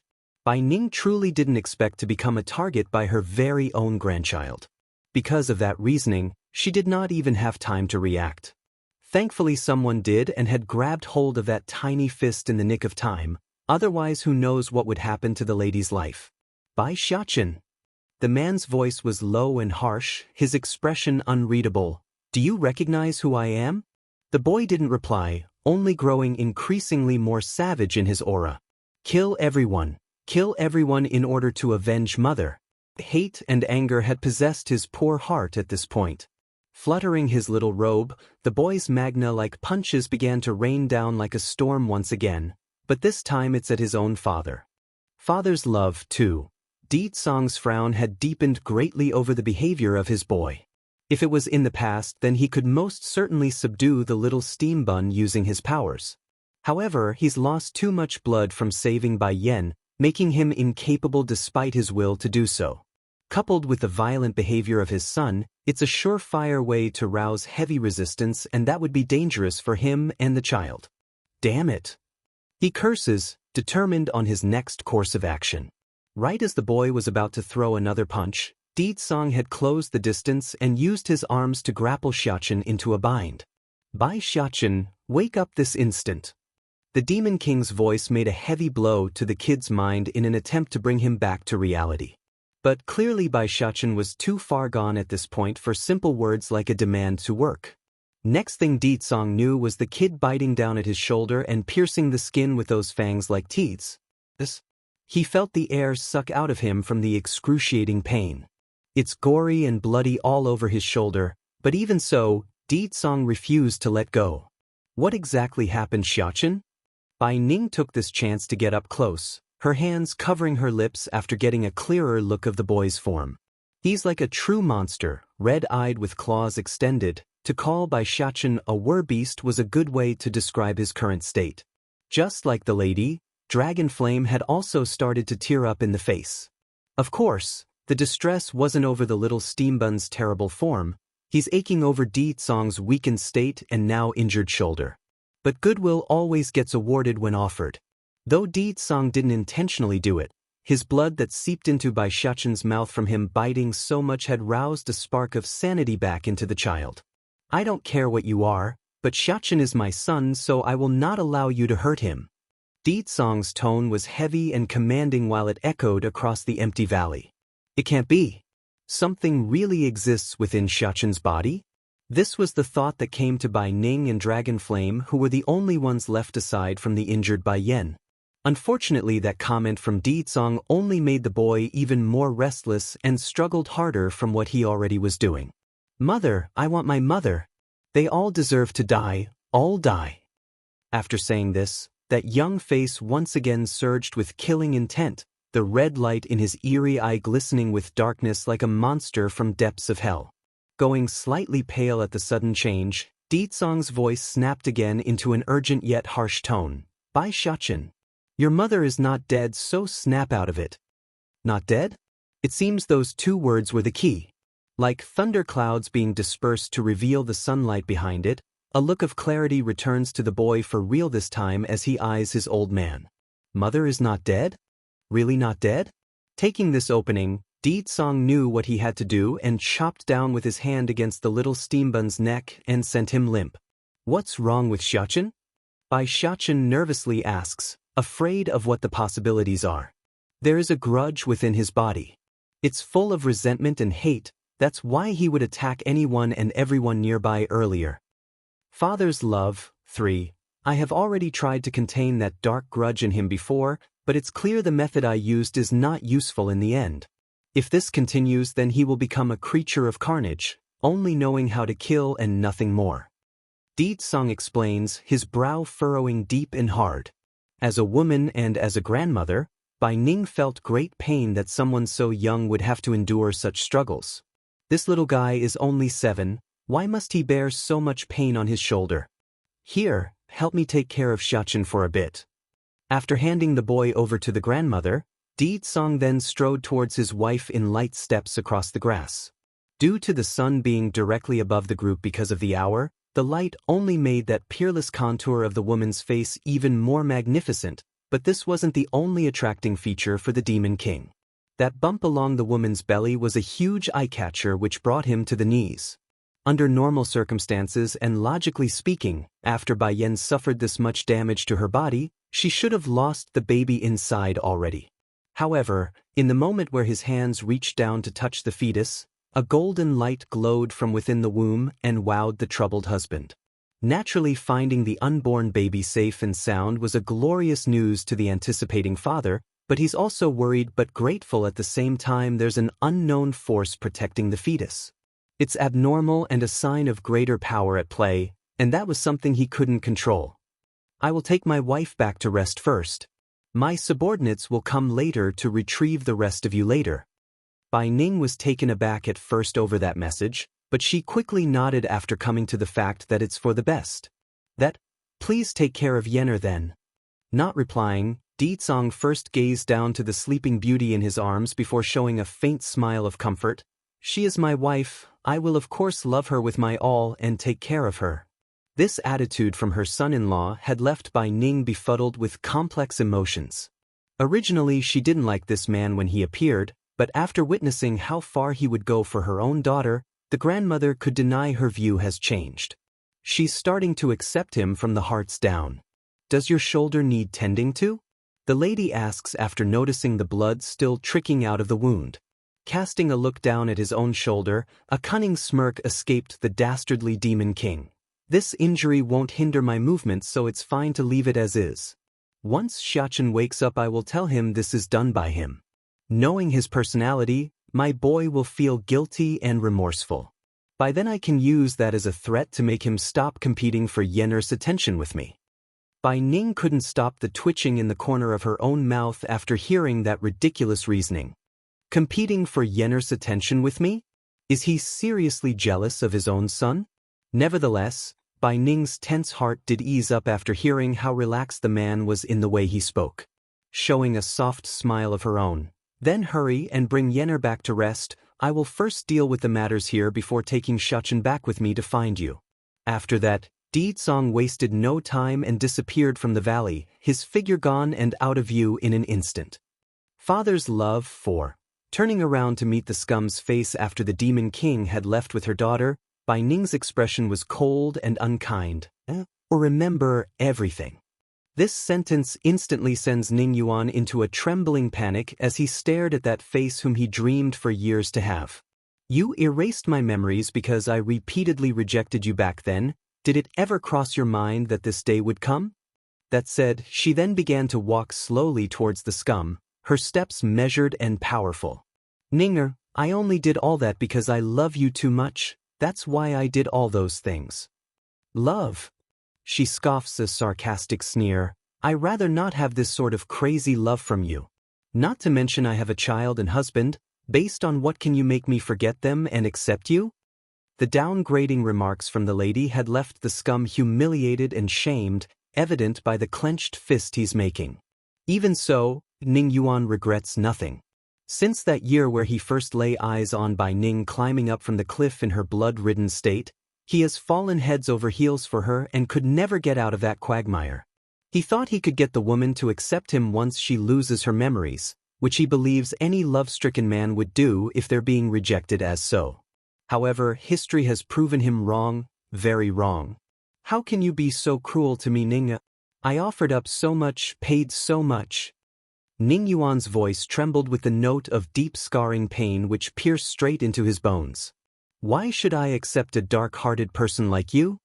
Bai Ning unequivocally shuts the scum down. My husband is an honest and upright man in this world. Even if he is not as strong as you, but in my mind, he is a hero, while you are nothing but a wretched little man. While you are nothing but a wretched little man. Her last sentence rumbled like a rolling thunder, blasting the scum backwards. So in her eyes I'm nothing but a wretched little man? How laughable! With his eyes closed, Ning Yuan's face was full of grief and pain until he opened them again. This time he's pleading, then can you let me go out of consideration for accompanying you for all these years? Haha. Bai Ning suddenly bursts into a hysterical laughing fit, her voice mad and crazy sounding. Let you go? You ripped my past from me and had me forget my own husband and daughter. Why should I let a bastard like you go who stole all those precious moments from my life? But if things hadn't gone this way today, I might have spared your life out of concern for you. But you killed her, then tried to kill my flesh and blood as well today. Which part of your behavior warrants mercy? Tell me which part. No. Ning Yuan stumbles another step back, his head shaking like he's refusing reality. The ones who wanted to hurt your daughter is the Celestial Palace. I'm innocent. Innocent? She chuckles with an icy note. If not for you would they have known to come here and ambush us? If not for you would Yuer be dead? If not for you would my daughter's life be in peril? And if not for you, would my grandson have been provoked and devolved into that state? Father's love, 5. So, the culprit of all this is you. Gritting her teeth, Anger burns within the lady's eye as she pounced before the scum could utter more insulting words to defend himself. There's a huge bone-crunching sound when that punch landed along the chest. This punch is for myself. You caused me to forget my husband and child, and you also made them search for me for years. Bang. A huge dent imprinted itself into Ning Yuan's chest now, causing him to spew out blood from the mouth like a sprinkling fountain.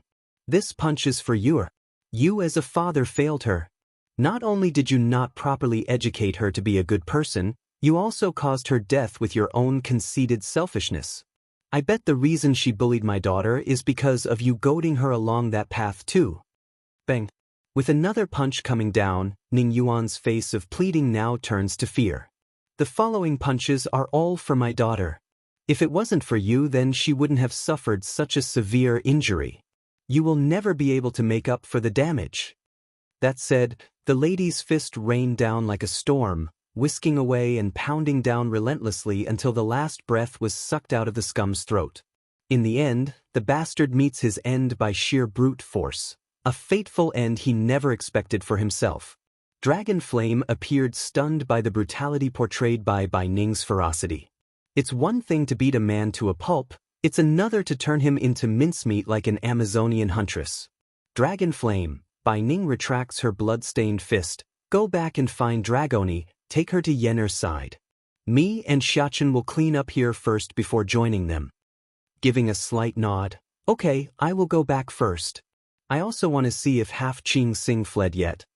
Just now Bai Yan not only broke the bond between himself and her, she also likely applied it to that snake, so he's very anxious to get back and make that damnable woman pay for all the crap he had to go through in the underground world.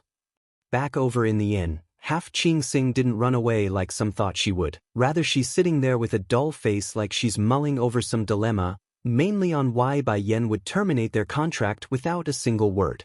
Then, without any indication, the door to the room was blown open, rattling from the sheer strength of the knock. Hurrying to get due to the intrusion, the lady didn't know who or what would attack at this time, but she wasn't going to take any chances. However, that old figure reflecting into her eyes sent her hair rising from fright. In the past there was Bai Yan's contract to keep the old goat at bay and snuffing her life out, but clearly that's gone by this point, meaning there's nothing holding back Dragonflame from exacting his much-delayed vengeance. Father's love. 6. You? What are you going to do? Stalked against a wall with her back, half Qing appeared frantic and afraid at the old goat's menacing face. She uncontracted us already, why did you not run away? Dragonflame furrows his brow and asks with a frosty voice after finding the snake still around. Clattering on the teeth, is it too late if I leave now? The old goat sneered at that. What do you think? The countering question nearly sucked the soul out of the woman's chest, and because of that reasoning, she couldn't utter a single word due to the intense fear. Do you think you can still escape after all the things you did to me over the years? A sinister sneer draws itself into the elder's face as he stared down at the trembling-legged woman. Even if she lets you go, I won't let you. Biting her own lips at the impending future, she musters up the courage to speak. Then what do you want to do to me? Simple, she may have removed the contract on you, but she's still alive and was saved. You will renew the bond with her once we meet up again, otherwise I will kill you now and be done with this. When he finished saying that, a surge of killing intent filled the old goat's body and turned him into a killing machine. Wide-eyed in surprise, she blubbers out her next words. You mean to have me continue my bond with her? Don't you want to be free? This is a rare opportunity for us. Besides, don't you hate her before? Why are you giving up such a good chance? The old goat snorted. I'm not regretting that decision, how about that? I will give you your choices. One to be her servant again, the other is I kill you now. Shuddering at the notion, half Qing really struggled with the options because she's being forced to give up her freedom for a second time. However, when confronting with the murderous face of the old goat, the snake lady knew she had no other choice. Thinking up to here, she huffs a breath of frustration and spoke. Fine, I will do it then, not like I didn't serve her before. But I don't understand, why did she release us in the first place? Shooting a look at the snake, Dragon Flame faintly mutters out his inner thoughts that left her frozen. Perhaps, we misunderstood here before. We misunderstood here before? That woman is cunning and sly, but she is indeed not one to go back on her words. Also, she did take us out of that place, though she tied us with that contract. However, I believe she only forced that on us in order to secure her own safety. The old goat then sighed like he's coming to terms with the facts, but when the face of danger, she chose to release us in order to not drag us in with her. From that moment I understood, we've been misunderstanding her. She is a bright and open person, unlike most of those rotten humans out there who would turn on us demons at the closest opportune moment. We're not just shields and tools to her, we're real living beings to her. Such a person is worthy of our admiration. All those positive comments have left Xianxia silent and confused, her eyes muddled with complex emotions. Truth was, it wouldn't have taken long for the snake to come to the realization of why Bai Yan did all that. But the biased presumption of a human choosing to protect a demon while their own life was in danger still lingered in the lady's head. That's not going to change anytime soon. Right, where is that little dragoness? I promised Madame Bai Ning that I will take her with me. At the beginning the old goat would only address Bai Ning by her name, never did he call her Madame. However, that's going to change since he's sincerely willing to follow Bai Yan from now on. Giving the woman's mother the title of Madam was adequate and proper, a good sign of loyalty. 3-month, 1. Xianxia just stood there for a while before answering. That girl was just here a while ago, she should be here still somewhere. Let's go to her room and search. That's all Dragon Flame needed to hear for him to leave this room for the little missies. However, the expected scene of a little girl sitting in the room never came, only empty space and an open window with the sun shining in. It's peacefully quiet without a speck of movement. Frowning at this picture. Where's the girl? Is she not supposed to be here? Hurry and look Xianxia, she's the woman's lifeblood as well. We can't afford to have anything happen to her. Tensing up inside, the snake demoness felt an incredible level of unease. Okay, let's do that. She promised to take care of the kids while Bai Yan was away. Failing to keep the little steam bun away was already a huge blunder on her part. If she also fails to secure Dragoni's safety, then what did she do right so far? Wait! Dragon Flame calls out right when the snake's about to run out to search. You have always been cunning and sly, so I don't trust you to be alone. Stay with me and we will go together. Right after that statement, Xianxia's expression could be seen visibly deflated with annoyance. However, she's also urgent to find the little missy, so she didn't argue with the old goat. Giving her partner a hard stare, she began to examine the room and the corridor for clues of where the girl was. Then that's when they discovered the note left on the table in the room. The content was as following: Gidge, big brother, went to find mother so she and him will be very safe. I don't want to be a baggage, so I'm going off on my own to improve myself. When I grow strong enough, I will return on my own, so please let my mother know. Thank you, Sister Xianxia. Sincerely yours, Dragoni. After reading it twice over, Xianxia's hand had started shaking hard and her complexion paled into a dreary white. There are beads of sweating coming out as well. The last left. Dragon Flame also read the note by peeking down from the snake's shoulder. Let's go then, this letter should be enough for us to go back. She won't blame us if the girl herself decides to leave. Why are you acting so afraid? Did you do something? The snake demoness was already frightened enough. Now to be called out, it's normal for her to spill the bean. She asked me if she was weak before, so I told her the truth. I really didn't think she would run away from home. If we got down to it, I'm responsible for this mess. The old goat didn't make any sly or downgrading comments of the snake's dejected appearance, only showing a frown and musing over the issue. Don't dwell on the matter too much, I can tell the lass left quite a while ago already. What's more, her lineage is not normal, I can tell when it resonated with my own. Perhaps this outing will be a chance for her to grow. Speaking up to here, Dragon Flame decides to urge the lady to move it so they could stop wasting time here. Let's go, we can't do much else anyways. I'm sure no one will blame you for this since the note already explained everything. In the old goat's mind, he wants to catch up to Bai Ning before she leaves. If they depart now, then there's still time to meet up. Without another words, that elder's figure was gone and disappeared into sky.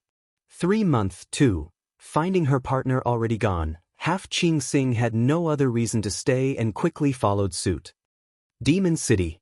The sky around the settlement seems to be perennially shrouded in gloom lately after the king and queen returned 3 months ago. The event should have been a joyous occasion for these demons who had their ruler return. Sadly, the queen herself had fallen into a coma since, leaving the king sleepless and worried on her bedside.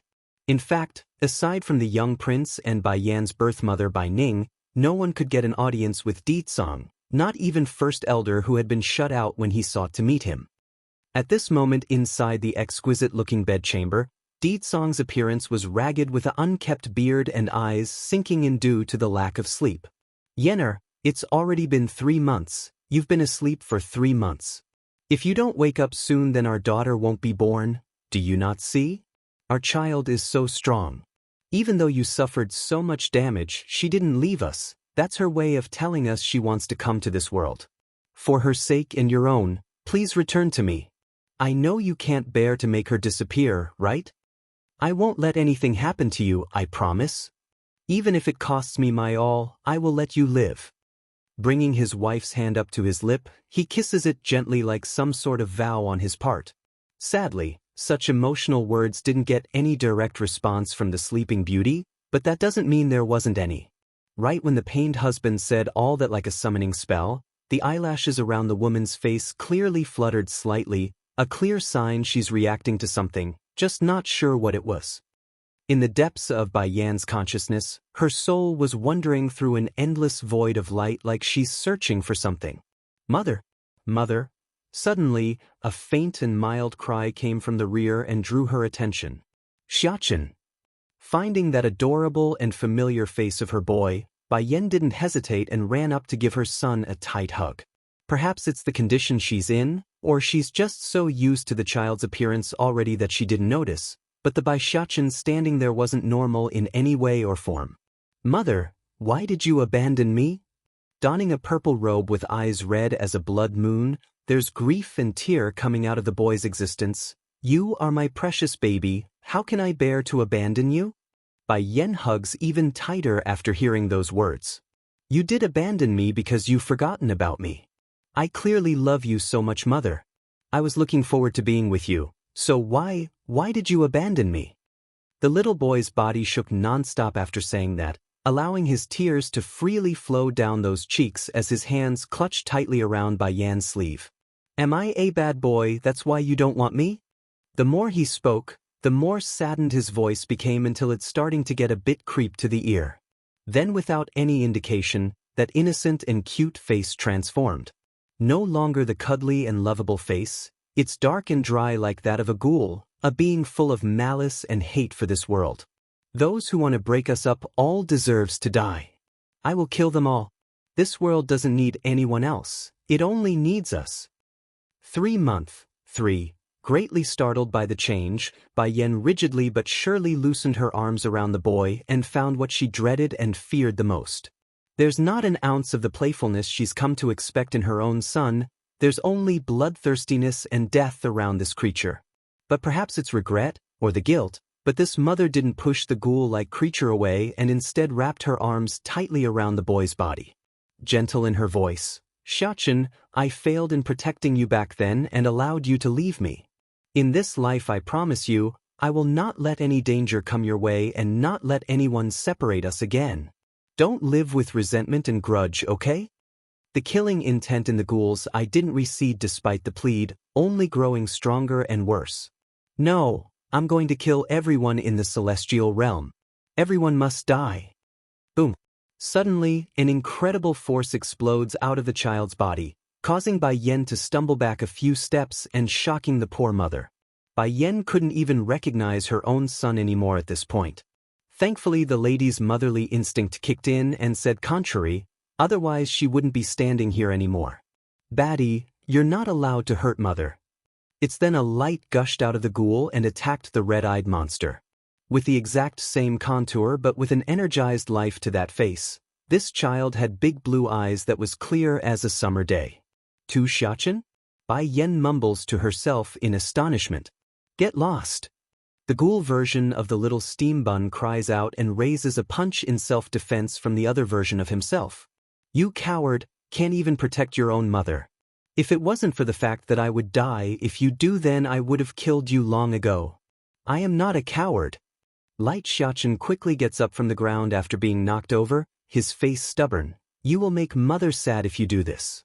I won't let anyone make her sad, not even myself. If you dare make her leak a drop of tear, then I will destroy myself. By then you won't exist anymore. Will she be sad? The little ghoul went silent, not saying a word. But those people made me leave her for so many years, I won't forgive them. What's more, I will make the people of this world pay for the pain I had to endure. Shocked by the two confronting boys that resembled her own son in different ways, one dark and one light, Bai Yan didn't know what to do. But right as she's about to approach the light version, since he gave off a gentler aura, the lady suddenly noticed the glimmer of sadness in the dark version. Immediately, a wave of guilt stopped her in her steps and caused those hands to reach out without thought. At first the resentment in the ghoul boy's eye still burned with fury, but that changed after the initial stiffness over the physical contact with the woman. Those small little hands also reached out reactively for a hug. However, right when the two's about to embrace each other heartily for comfort, a bloom of light emerges from both the dark and light version of the little steam bun, sending the two away in a blink of an eye. Xiachen. Anxious on the face now, Bai Yan searched everywhere for her child to no avail. There's only emptiness in this space, and the atmosphere was growing increasingly more unusual. It hurts. Crouching down, she clenches her chest at the constant thumping around the heart. She didn't miss the agony and pain the dark version showed. He must have been lonely with me. 3-4. It's at this precise moment that a golden light fell from above, shrouding and soaking the woman's body in its glow. It's like a spring, refreshing and rejuvenating Bai Yan's injury. And then, a frenzy ensues with her internal energy. The bottom divine middle rank, bottom divine high rank, middle divine bottom rank. Bai Yan appeared dumbfounded on the face as the energy poured into her core. She didn't know why that golden light would give her such huge breakthroughs. What is happening in the outside world? At the same time, back outside in the demon city, the sky has become riddled with thundering rumbles due to the ladies leveling up. It's violent and dangerous, sending all those weaker and afraid fleeing for their lives. Boom! As if called upon, a huge thunder strikes down, shattering the bedchamber in which Bai Yan slept and sending the building shattering into pieces. By the time the demons closest to the palace came back to their senses and realized what has happened, they all rushed for the epicenter in order to investigate. When they did so, all they saw were Dicong holding that gorgeous queen of theirs in his arms, ignoring the constant attacks from the sky like it's unimportant. The king saved the queen with his own blood. That's the same as transferring an incredible amount of power into the queen. First elder stood behind crowd and explained, but why is this happening 3 months later? The blood should have roused this breakthrough long ago if it was effective. Sire. A guard hurriedly ran over, his face pale and anxious with sweat. The prince is awake, but something is wrong with him, like he's lost his mind. Despite the bad news, Dicong didn't give any reactionary reply to the palace guard, only faintly smiling down at his lovely wife who was still asleep in her slumber. Yenna, you've been asleep long enough. It's been more than 3 months. If you don't wake up again, perhaps the one to go crazy won't be Xiachen, it will be me. Maybe his cry of pain was the final key, but Bai Yan's tightly closed eyes finally began to show signs of movement and began to flutter. Sure enough, as the woman slowly comes to, so did the thundering storm high above their heads disperse. Dicong. Her murmur was full of infinite tenderness, causing Dicong to sink even further into his love-stricken state until he couldn't pull out at all. Yeno, you're finally awake. Lips smiling, the Demon King's hair continues to blow with the wind, only a bit messy and without his original style of finesse. Even so, the woman there didn't mind the unkempt appearance, she only felt pain at his terrible state. Reaching up with her hand to gently touch that burly chin, "How did you become like this?" Will you not like me anymore if I'm like this? No, I will take you no matter what you become. Whether it be the haggard version of him, or the peerless version of him, I will take him as is. That brought on a huge grin to the dumb man's face. He's given her his all, and in return she's willing to accept him as is, regardless of him being strong or powerful, weak or frail, she would take him still. 3 month, 5. But I am willing to use my best posture and style to accompany you for life. It doesn't matter if you don't mind Yenner, I still want to look my best around you. Song's sweet words were honey to the ear, leaving those females nearby sour and grouchy from jealousy. Oh right, I was dreaming just now. I saw 2 Xiankins in there arguing with each other. One is the Xianxia who always accompanied me, the other is one I never met before. It hurts me inside when I saw him like that, saddened and angry. Song's hand stalled for a second when the topic was brought up. It's obvious he knows the reasoning and why such a creature would appear in his wife's dream. You know what's going on, right? Bai Yan catches on and pressed for an answer. Duh. It took a while for the protective husband to reply, but he did, and it wasn't pleasant. Do you still remember that dream where you died while being still pregnant?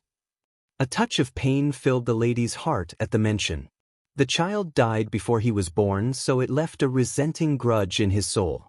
When reincarnated, the grudge will follow him. In other words, Bai Xianxia only had one soul and not 2 like some would presume, but because of that tragic death in his previous life, the resentment followed suit and created 2 differing personalities.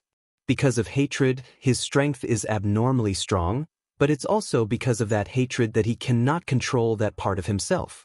I originally wanted to use my powers to subdue that wisp of grudge for a while, but in order to reassure his wife, the man inches closer to act as support. He can no longer be provoked again, otherwise he will lose control completely. Tensing up with unease, then what are we going to do about Xianxia? Don't worry, Yenner, that resenting grudge doesn't have a soul of its own, so he can't replace our boy. If he does anything to Xianxia, then he too will suffer the consequences. However, I'm only worried about the grudge occupying his body. I have to find a way to make it disappear forever. Disappear forever? Bai Yan's complexion went visibly whiter at the notion. She hasn't forgotten the intense pain and grievance in the dark Xianxia's face when they met. Yenner, I know you're reluctant to do that, but a wisp of grudging resentment doesn't have a soul, meaning it's not an actual life form.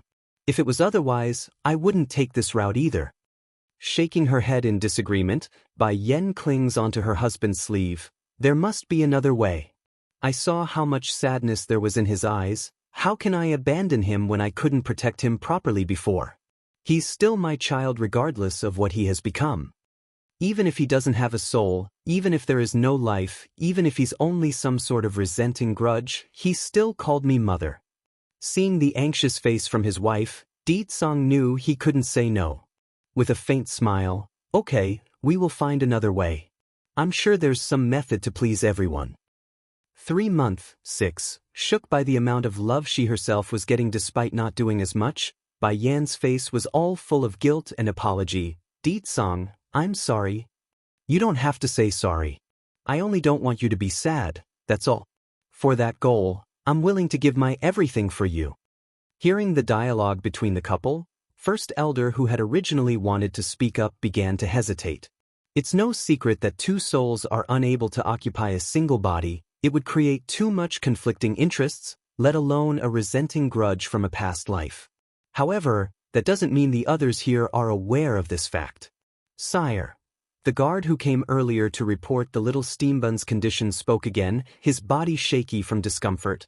The prince has lost his mind. Would you like to go see him?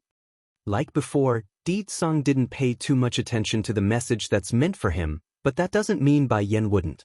Right after the palace guard made that report, the woman immediately jumped down from her husband's arm and shouted, "Why are you still standing there for? Hurry and lead the way." "Yes, Queen." The poor guard complies and wipes the sweat from his face. It's always like this whenever Her Highness is around. The king will ignore the prince and focus only on the queen. Thankfully Her Highness is a normal mother, otherwise the prince will be too pitiful. Inside the room, Bai Shachen had calmed down from his rampaging state by this point and was huddling in the corner of his bedside, staring mindlessly at the air like some damaged product. Thankfully, this troublesome picture didn't last long because his ears perked up as soon as they picked up the familiar footsteps he's been so accustomed to. "Mother!" He bolted for the door and nearly crashed right into Bai Yan's body. Fortunately, his eyes were sharp and noticed the big bump along the belly that made him stop in the nick of time and returned to his well-behaved and happy self in the past. Di Tsong followed right from behind his wife there. When he saw the wagging tail picture of his son, this biased father couldn't deny he felt a bit of relief from this. The only blemish he had to complain about was the little guy's reddish eye. It's the sign that he's not all right, and this piece was only temporary. Bai Yan, on the other hand, didn't care so much and only knew her boy was safe before her eyes. Bending down, she gives him a huge warm hug without saying anything. "Mother, what's the matter? I can't breathe." Turning red in his little face, the boy was apparently suffocating under those arms. "Just now they said you lost your mind. That scared me to death." "Thank goodness you're fine." "Oh, that bastard was trying to take over my body again. I kicked him out as soon as I can because I know he will make you sad, Mother." Under normal circumstances, that pang of resentment wouldn't be able to overcome the real Xianxia, that was, unless he got stimulated by some sort of traumatic event. In that case, anything was up for grabs. Going numb inside, Bai Yan wanted to slap herself for the failure. "Xianxia, no matter what happens, you will always be Mother's son, you understand? I don't care if it's that version of you, or this version, I don't care." "No," the little steam bun unexpectedly shakes his head in refute. "Mother, just now me and that bastard saw you in our dream. He was relatively normal until he took control of my body. I can tell he was very angry and might even hurt you because he won't be able to recognize anyone. I'm afraid he will end up doing something I will regret." Bai Yan had nothing to add to that because she didn't know what to say. Just the memory of that dark version would bring excruciating heartache to the woman herself, especially those sorrowful and sad eyes. It's pounding and ripping at her inside. "Anyways, Mother, why is your tummy so much bigger as soon as I wake up? Is my sister about to come out?" That said, the boy's contrasting red and blue eyes were sparkling with lustering light like the stars in the sky. 3 months, 6. Only then did Bai Yan notice her own belly, who was much larger than before. Flashing a look of surprise, "Di Tsong, how long did I say asleep?" 3 months. Di Tsong answers with his gentle voice. This news undoubtedly brought a sigh of relief for the expected mother because 3 months meant there are still some time before she goes into labor. Imagine not waking up. Then that really would be catastrophic. "Promise me, Di Tsong, you must wake me up no matter what happens in the future. I don't want my baby to be in any danger." Tightly holding his wife's hand, "Sorry, I failed to protect you. If I had appeared earlier, perhaps Yenner wouldn't have suffered such a serious injury. It's not your fault, Di Tsong. It's me who left by myself, so the fault is not yours." That said, Bai Yan then shifts her attention over to her son. "Xianxia, I'm glad you are safe. If something like this happens again, you must promise me to not come out again, okay?" She cares about that wisp of grudge inside, there's no question about that, but she also equally worried for the main soul. If somehow one overcomes the other, then what was she going to do? Bai Yan couldn't bear to destroy one to save the other. Careful and gentle in his hands, Bai Shachen wraps himself around that bulging belly. "I will protect you, Mother. If not, if I can't do it, then I would rather disappear on my own." Casting his eyes downward in a dejected manner, "If only that bastard didn't lose control whenever he takes control of our body, otherwise I can still work with him. Now the only way to make him sane is to use that method, but it will mean me leaving Mother forever. What am I supposed to do?" There are tears filling those eyes of his, making the boy look all the more pitiful. "Oh, Xianxia," leaning down to give her son a hug, Bai Yan didn't notice the abnormality of her son's behavior. "You will not disappear, I won't let that happen." Making a huge grin at the promise, those words were honey to the boy's ear.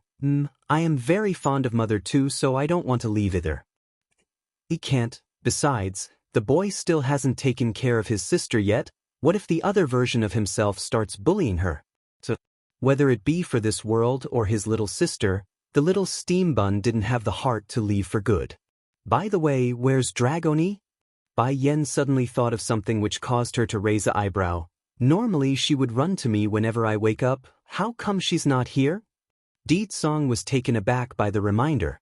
According to his memory, the lass hasn't shown herself ever since everyone arrived at the city and came to the newly constructed palace here. The old goat had the answer to the question. Shaky in his tone, she already left. Left? Bai Yan's heart sunk as a look of unease filled the poor lady's eye. You said Dragoni left, where? She shouldn't have anyone familiar in this place. Dead? She had already left when I went back to find her. Here's the note from the last that I found. Dragon Flame saw the anxious expression along the woman's face and knew he must explain himself. Taking letter as handed, Bai Yan's complexion went visibly paler after reading its content. Dragoni's gone? How is she supposed to stay safe? This is not the demon realm. There's too many dangers around. Di Song, you must send someone to find her. The poor mother's voice rippled with panic and fear, showing how anxious she truly was inside. Hurrying to give his wife a hug to calm her swinging mood. It's okay, Yenner, I will do exactly that.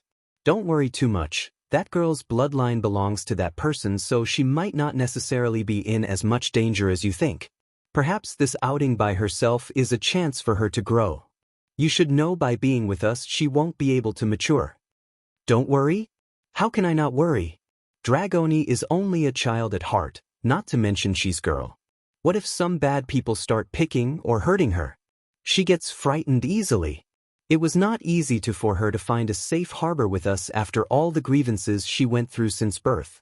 Why would she leave us all of a sudden? Even though Dragoni wasn't her biological daughter, Bai Yan nevertheless treats the girl as her own and never once considered her an outsider. So how could she not be afraid and worried? It's ridiculous to consider otherwise. Then I'll have my people go search right away.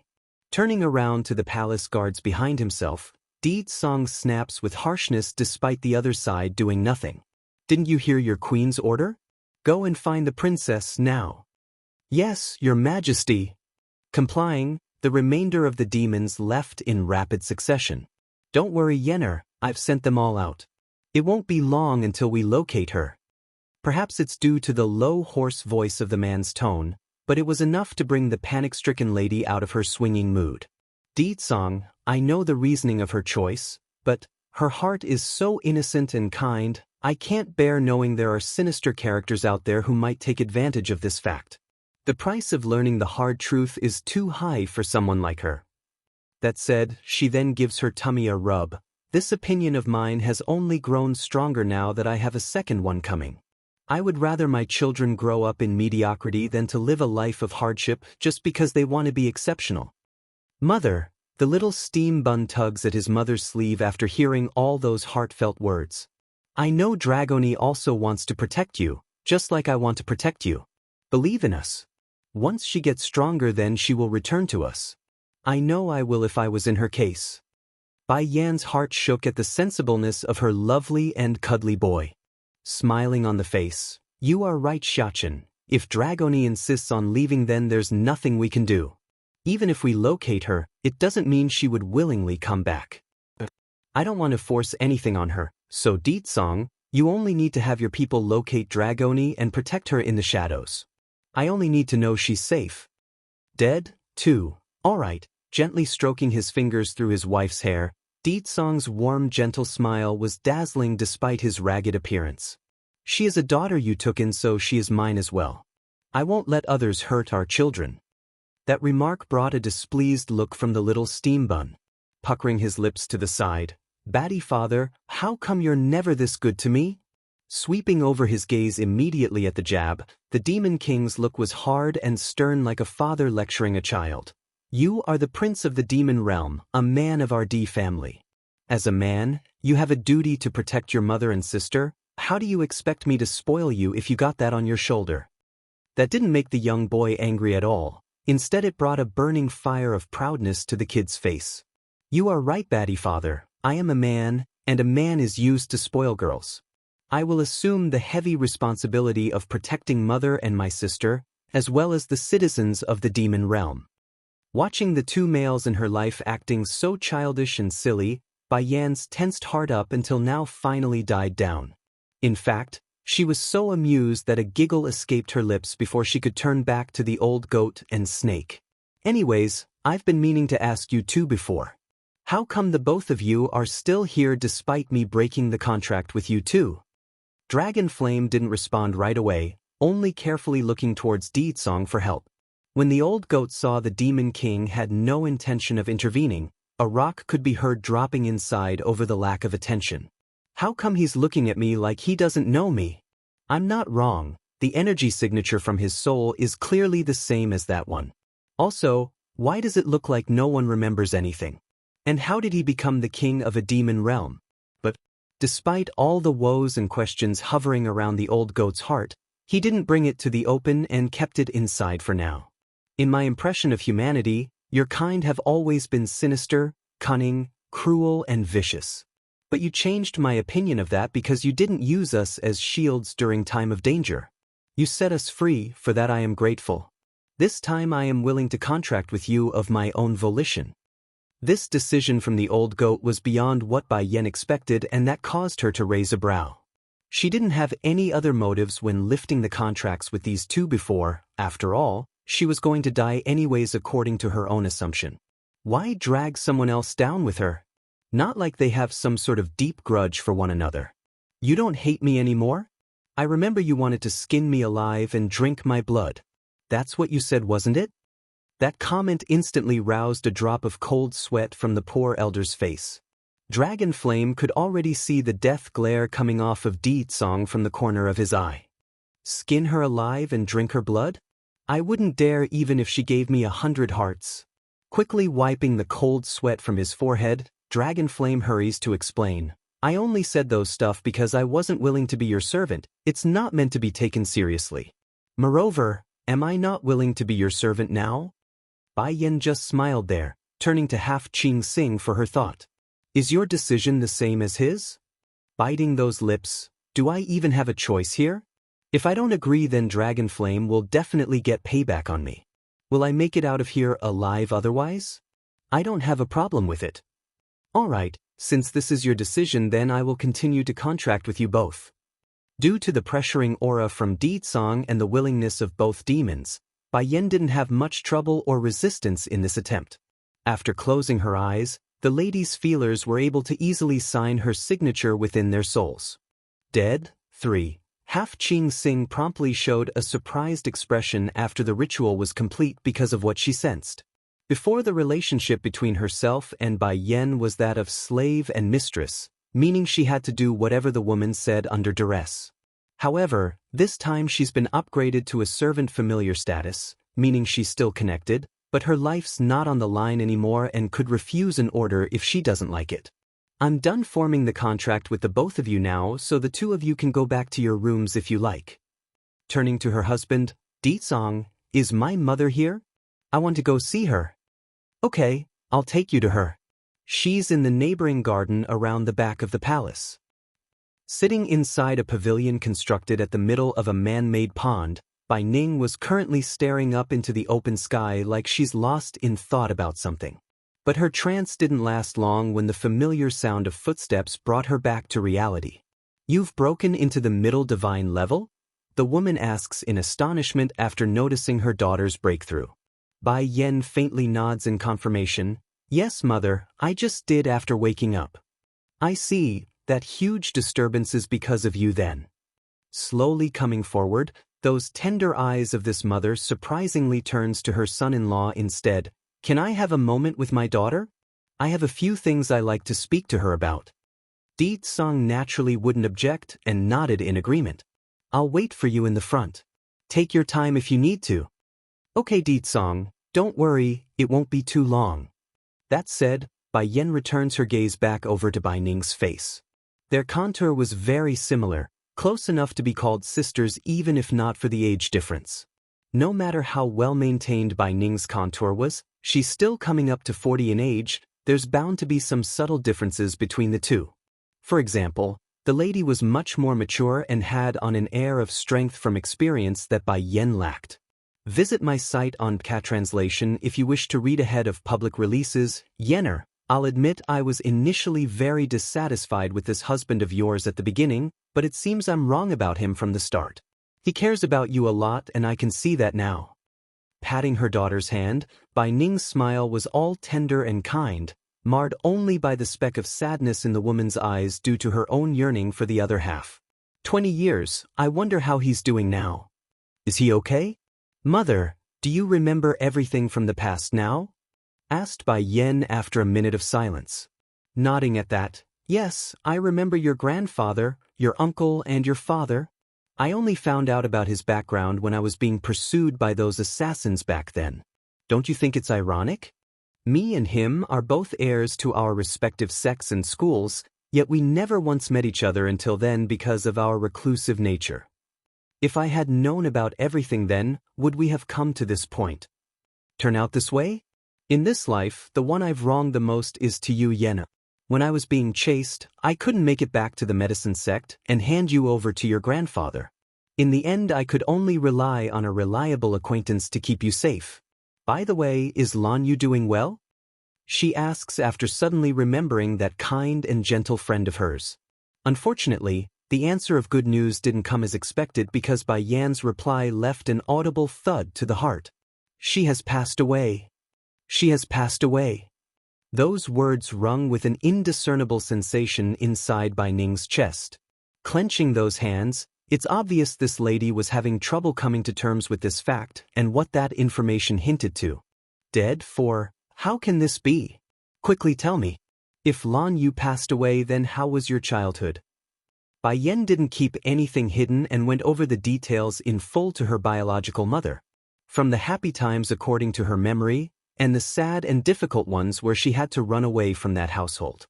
Bai Ning naturally became outraged over the maltreatment of her daughter by that scum of a stepfather, but the woman's anger quickly turned to pain and regret. There's no doubt in her mind that Lan Yu would have taken good care of Bai Yen, just that she never expected her dear friend to pass away so early on in her years. As a result, she could be said to have indirectly pushed the young girl into suffering so much wrong during her youth.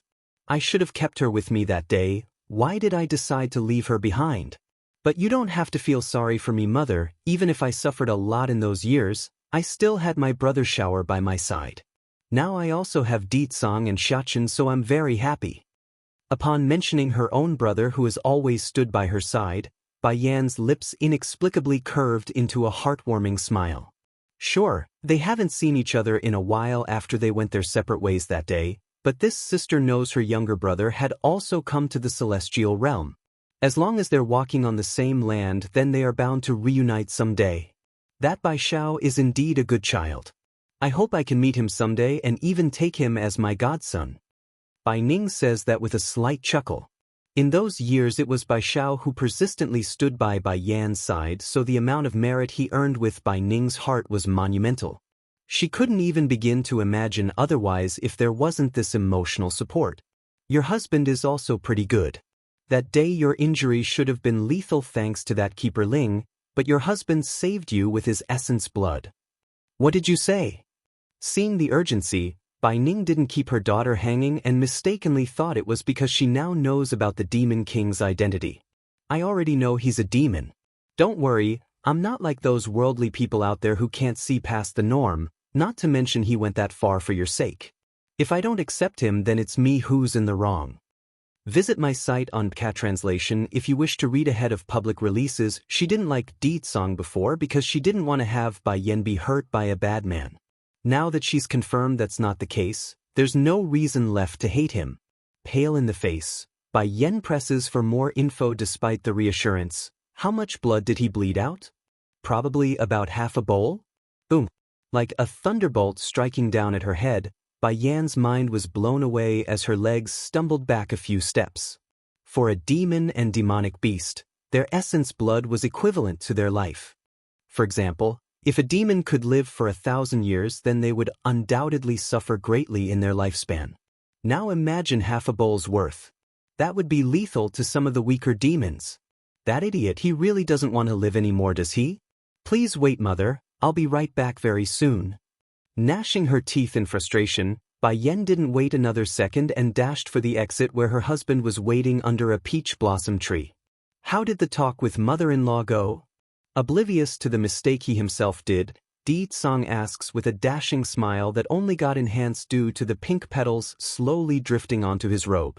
Running up fast to choke onto his collar, Bai Yen sounded furious. Di Tsang, did you use your own essence blood to save me?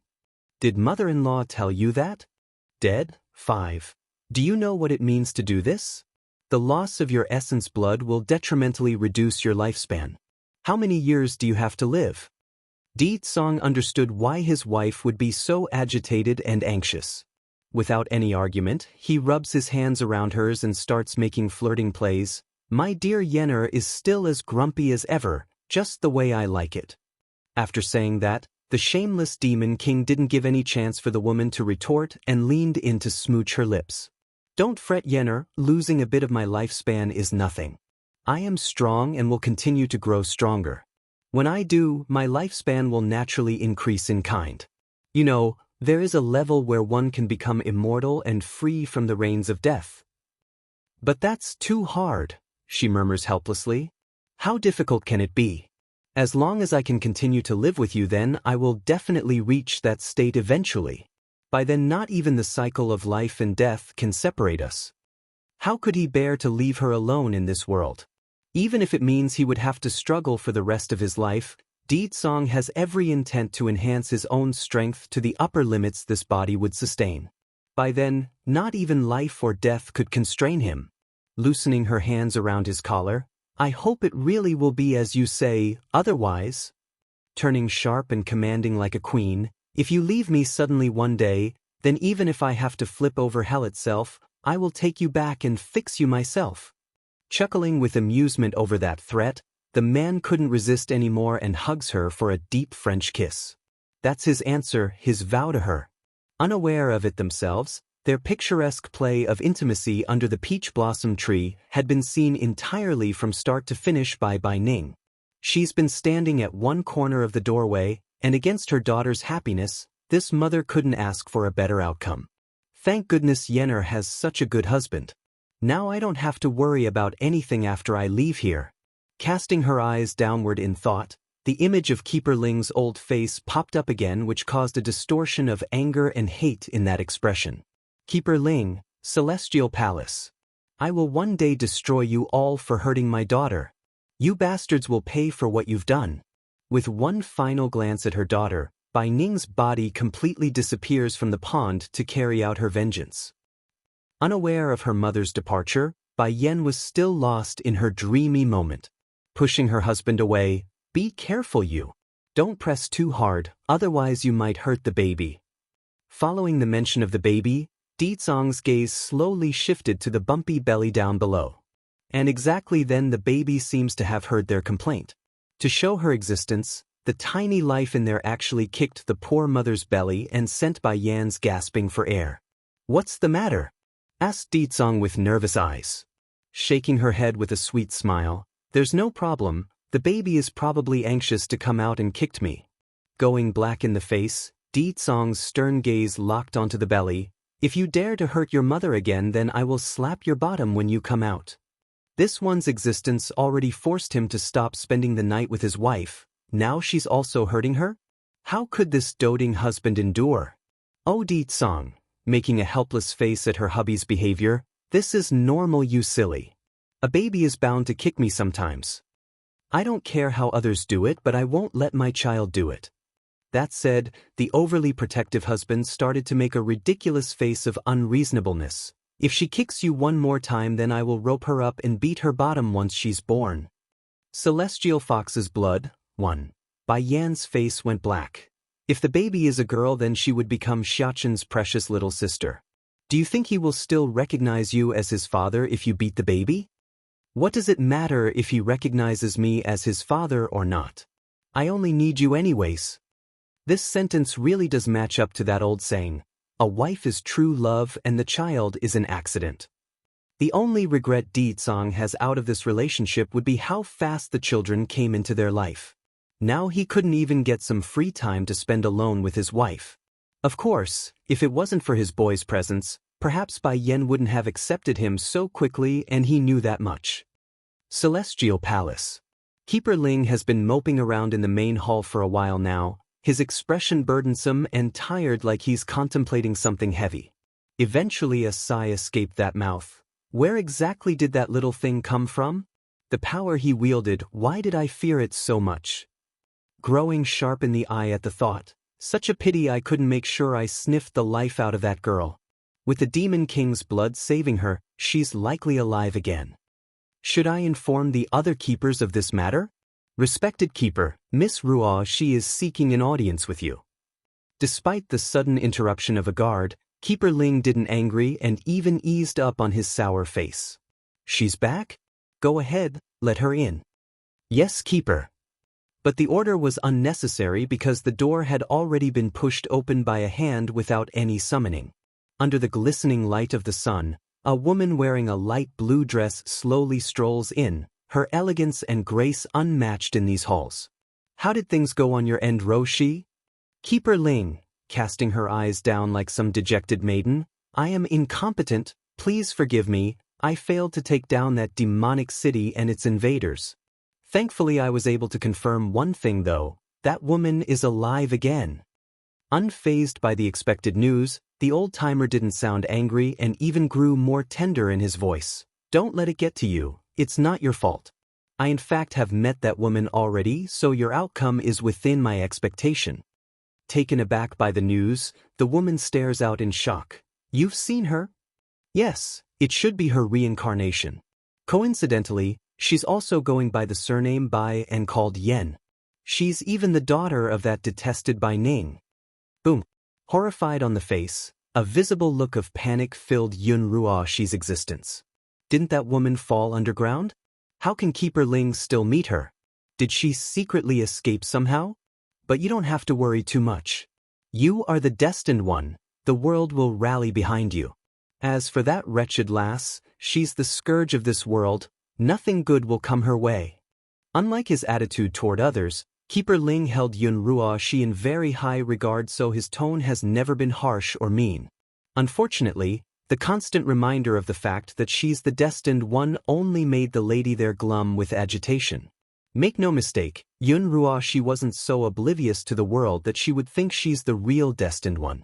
Everything in her possession was stolen from Bai Yen in the past. Unless the real owner dies, she could never be at ease or live her life in comfort. Celestial Fox's blood, too. I understand your concerns, Keeper Ling. I won't dwell on the matter anymore. After all, she and I are not of the same world in the end. That said, Yun Ruoxi then looks up to meet the elder's gaze, that face confident and proud. That's right, me and her are no longer the same grade of people anymore. I'm high and mighty, she's low and filthy like dirt. It's just a matter of time before I end her for good. I'm happy you understand that. If you're tired, then go back and rest first. Alright, is that protection amulet showing any reactions yet? The elder asks with a faint smile as well. Clutching the pendant around her neck, the lady reluctantly answers, Do you know that woman has a son? Nodding, Yes, I've met him already. Her son can suddenly gain immense strength and become like a whole new person. I couldn't overcome that boy when I encountered him. It was the protection amulet that saved me in the final moments. I'm sorry, but I simply can't control my amulet as I wish in my state. Casting her eyes down, her look was all apologetic to suit her words. But my amulet wasn't like this before. That woman accidentally dripped her blood on it when we fought all those years ago. You know it too, I am the destined one, all hope lies with me. As for her, she's the doom of our world, so imagine her dirty blood tainting the amulet. It has caused severe damage because of that reasoning. Due to the lies spouting from that mouth, the elder's already disgruntled face had evolved into that of pure hatred and murder. It's no wonder that wretched lass is that Bai Ning's daughter. They are a perfect match for one another. If it wasn't for that person damaging the amulet, would Ruoxi's strength grow so slowly?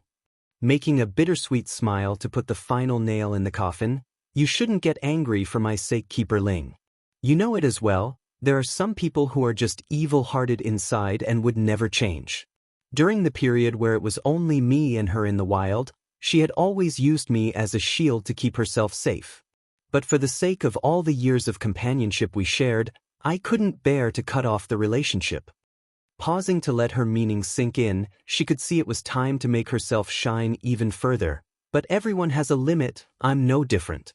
When I learned of her wanting to use the entire inhabitants of the celestial realm as her own stepping stone, that's when I lost it and couldn't tolerate her sinister deeds anymore. How could someone be so evil and cruel inside? She would destroy everyone just for her own self-interest. Just imagining what would have come to if I didn't stop her frightens me to the core. The more she spoke, the more righteous the lying bitch was sounding until it's almost moral-raising. Against this change, Keeper Ling was taking it very well and eased up like an elder watching their child growing up. Raising a hand to pat the lady's shoulder, "It's okay, Ruoxi, just go back and get a good rest. The way she treated will be paid back in full, you can be sure of it." "Thank you, Keeper Ling, I don't know how to repay your kindness." Taking a half bow to show her gratitude, Yun Ruoxi deliberately lowered her head again to hide that devious smirk underneath. "But please, I know she is a sinner that can never be redeemed. However, I hope that you can at least give this incarnation of her a chance, even if I know she will not change, I still hope you would." Celestial Fox's Blood, 3. Narrowing his old eyes, Keeper Ling's aura returns to that frosty chill. Give her a chance? How outrageous. That wretched woman has already shown her true colors time and time again. Forget about giving her a chance, I wouldn't even give her a chance to be reincarnated for a third time. Despite his own opinion on the matter, the elder didn't have the heart to downright refute the girl and hurt her feelings. Smiling with a nod, "All right, if she is willing to repent then I'll give her a chance. Of course, she must first exile herself and leave the bounds of the demon realm, then I'll give her the opportunity. Otherwise..." "Thank you, Keeper Ling." Drawing a bright smile on her face, she arches her fist and retreats for the exit where she revealed her true nature. There's only a sinister smirk left. "Is the Celestial Lord back yet?" Yun Ruoxi asks the guard after making sure no one's seeing. "No, milady, the Celestial Lord hasn't returned." "Alright, I understand. If you notice his return then come inform me right away." There's bitterness in her voice then. She knows the love of her doom was also her poison, yet she couldn't deny him and was willing to throw herself into that flame. Demon City. Inside the luxurious palace that was only constructed here in recent months, Bai Yen loafs around in a lazy fashion like she normally does. It's then without any forewarning, a white figure schemes through the lady's sight and roused her attention. Normally Bai Yen would be quite alarmed to be intruded upon in her own home and without anyone by her side, but this person was someone she recognized. Without hesitation, she got up from the bed to meet the new guest. "How come you are here?" she asks the person who had stopped moving under the peach blossom tree. Ever since that day where he saved her within the holy domain, she hasn't seen Chu-E God again. "I came to see you in order to offer a solution in saving your son," he explains with a complex light in those eyes. "A way to save Xianxia?" The lady's eye tightened up at the notion. "Do you know the cause behind it?" Forming a thin smile along his lips, Chu-E God didn't hide anything. "Yes, when I treated him before during the first time I had already known how to save him. There are only two ways. One is to destroy the resenting grudge inside his body. The second is to have them merge together and become one. However, the second method will require the consent of the grudge and a key component." "What component?" Bai Yen asks with a furrowed face. "The blood of a celestial fox." "The blood of a celestial fox?" Startled by the name of said creature, Bai Yen searched through her own memories to no avail.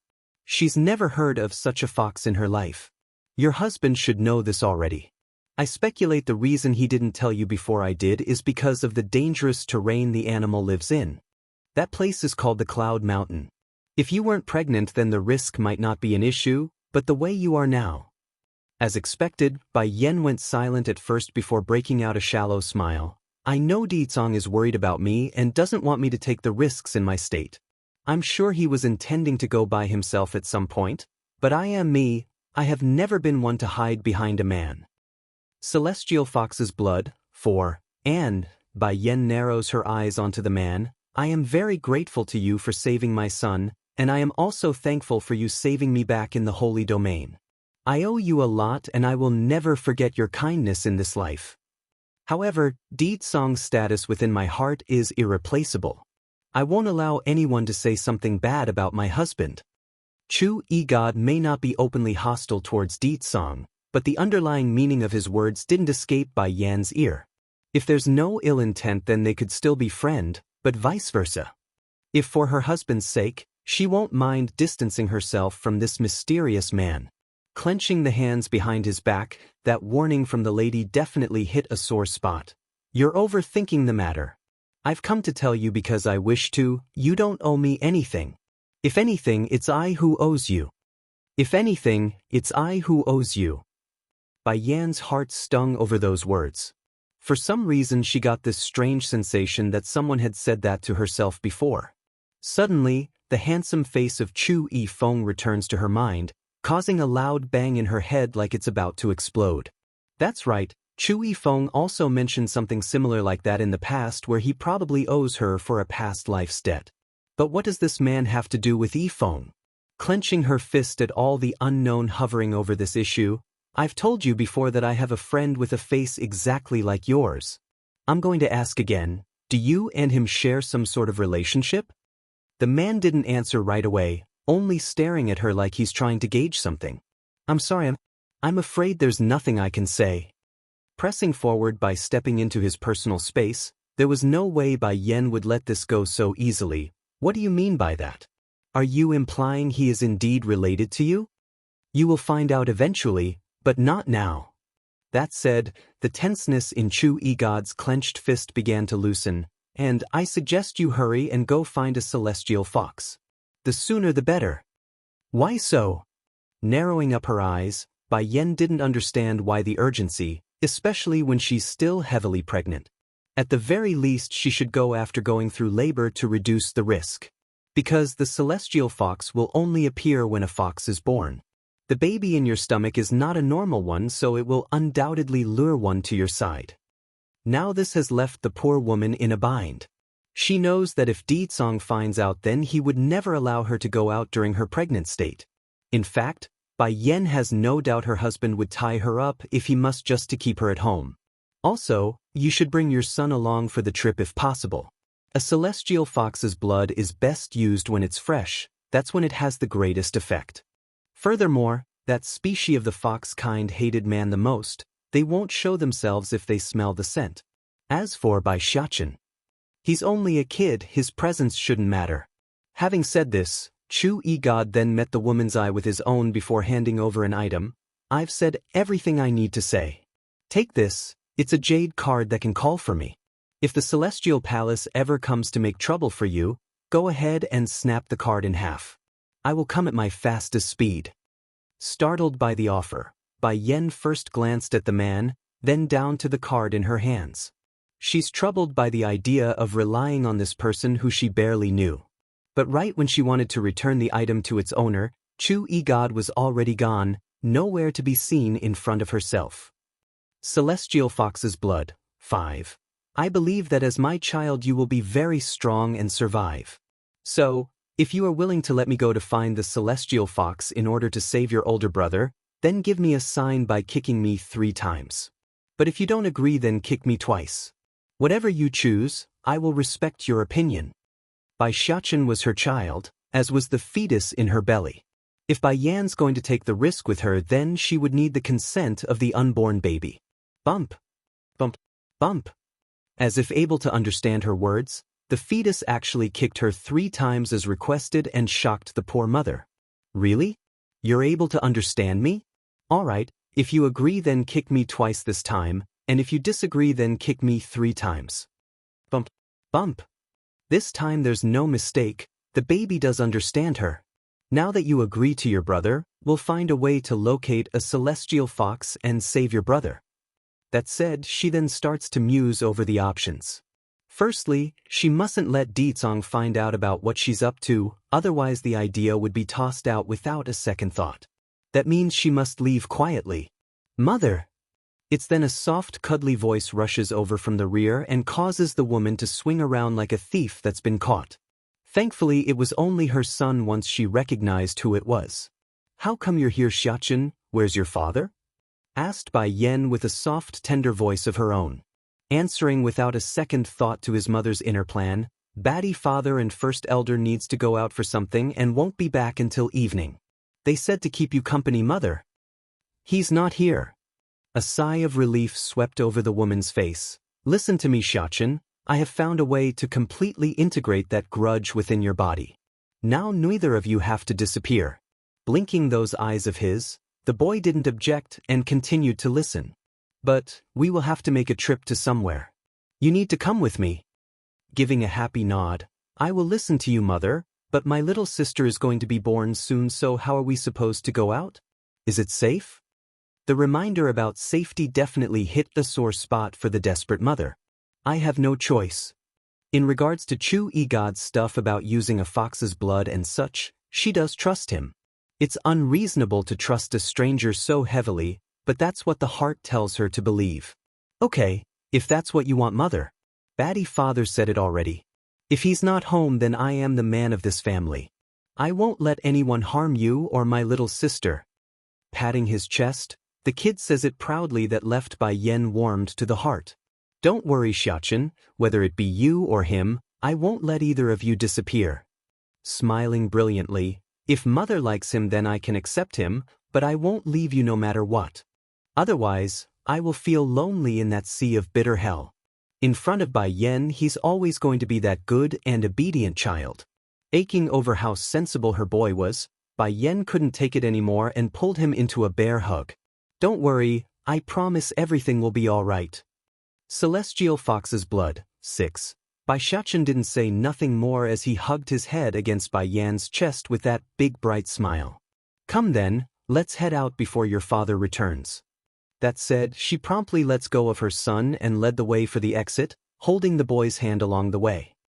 At the main gate leading out of the courtyard, 2 guards were mindlessly bored out of their minds right now when they saw the woman and boy coming out. Immediately, they straightened up their backs and got sharp in order to keep up appearances. "Queen, Prince, might we ask where you are going?" Quickly coming up with an excuse, "I'm finding the room stuffy and bored here, so I'm taking Xianxia out for a walk. We'll be back very soon, so there's no need to inform Ditsong." Naturally, the guards posted here wouldn't dare stop her. After all, this queen of theirs were the king's treasure. If so much as a scratch befalls the lady, then they might as well offer up their heads on their own. Just like that, Bai Yan was able to easily bypass the palace guards using this excuse until she was stepping foot into the city streets. Meanwhile, at the same time, not far away in a mountain range, Ditsong was standing stoically atop of a ridge when his mood went afoul for unknown reasons. However, as soon as this doting husband recalled the image of his lovely wife waiting at home for him, a smile would escape his lips to wow the world. It's mesmerizing, daunting even for the faint of heart, which in turn left many of the female demons nearby gasping for breath. A humph. First Elder didn't miss the behavior from the crowd gathered below and hurried to correct his liege's unintentional mistake. Doesn't the king know his smile can kill? What if some of the demonesses get some funny idea because of your smile? That will make the queen very unhappy.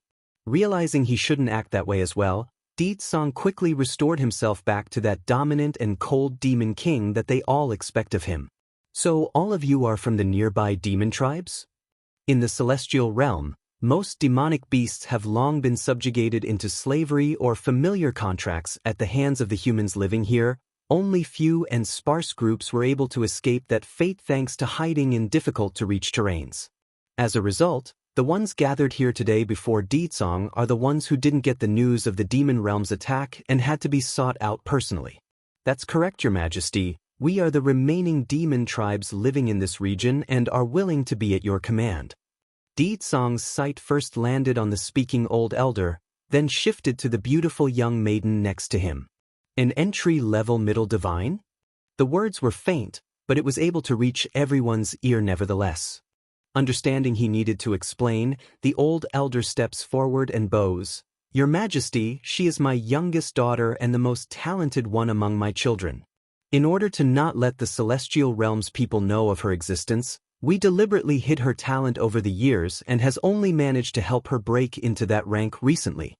Her age is a bit old, but no matter, my daughter the princess will be born soon. I need proper maids that can not only serve her but also to protect her from danger. First Elder, go find several more talented maids like this one to serve the princess. As his daughter, Dizong has every intent to give the baby the best he could offer in this world. Furthermore, he needs to train the maids to keep the stinking brats eyeing his precious girl away. What if they try to snatch her out from under his eye? The queen ran away again. 1. Yes, sire. First Elder respectfully complies by cupping his hand. I will take care of this matter, so please go ahead and return to the queen. I'm sure Her Highness will want to be accompanied by you. The last bit of his sentence was sugar to the ear, which made the Demon King's face melt again into a warming smile that left the elder awkwardly embarrassed.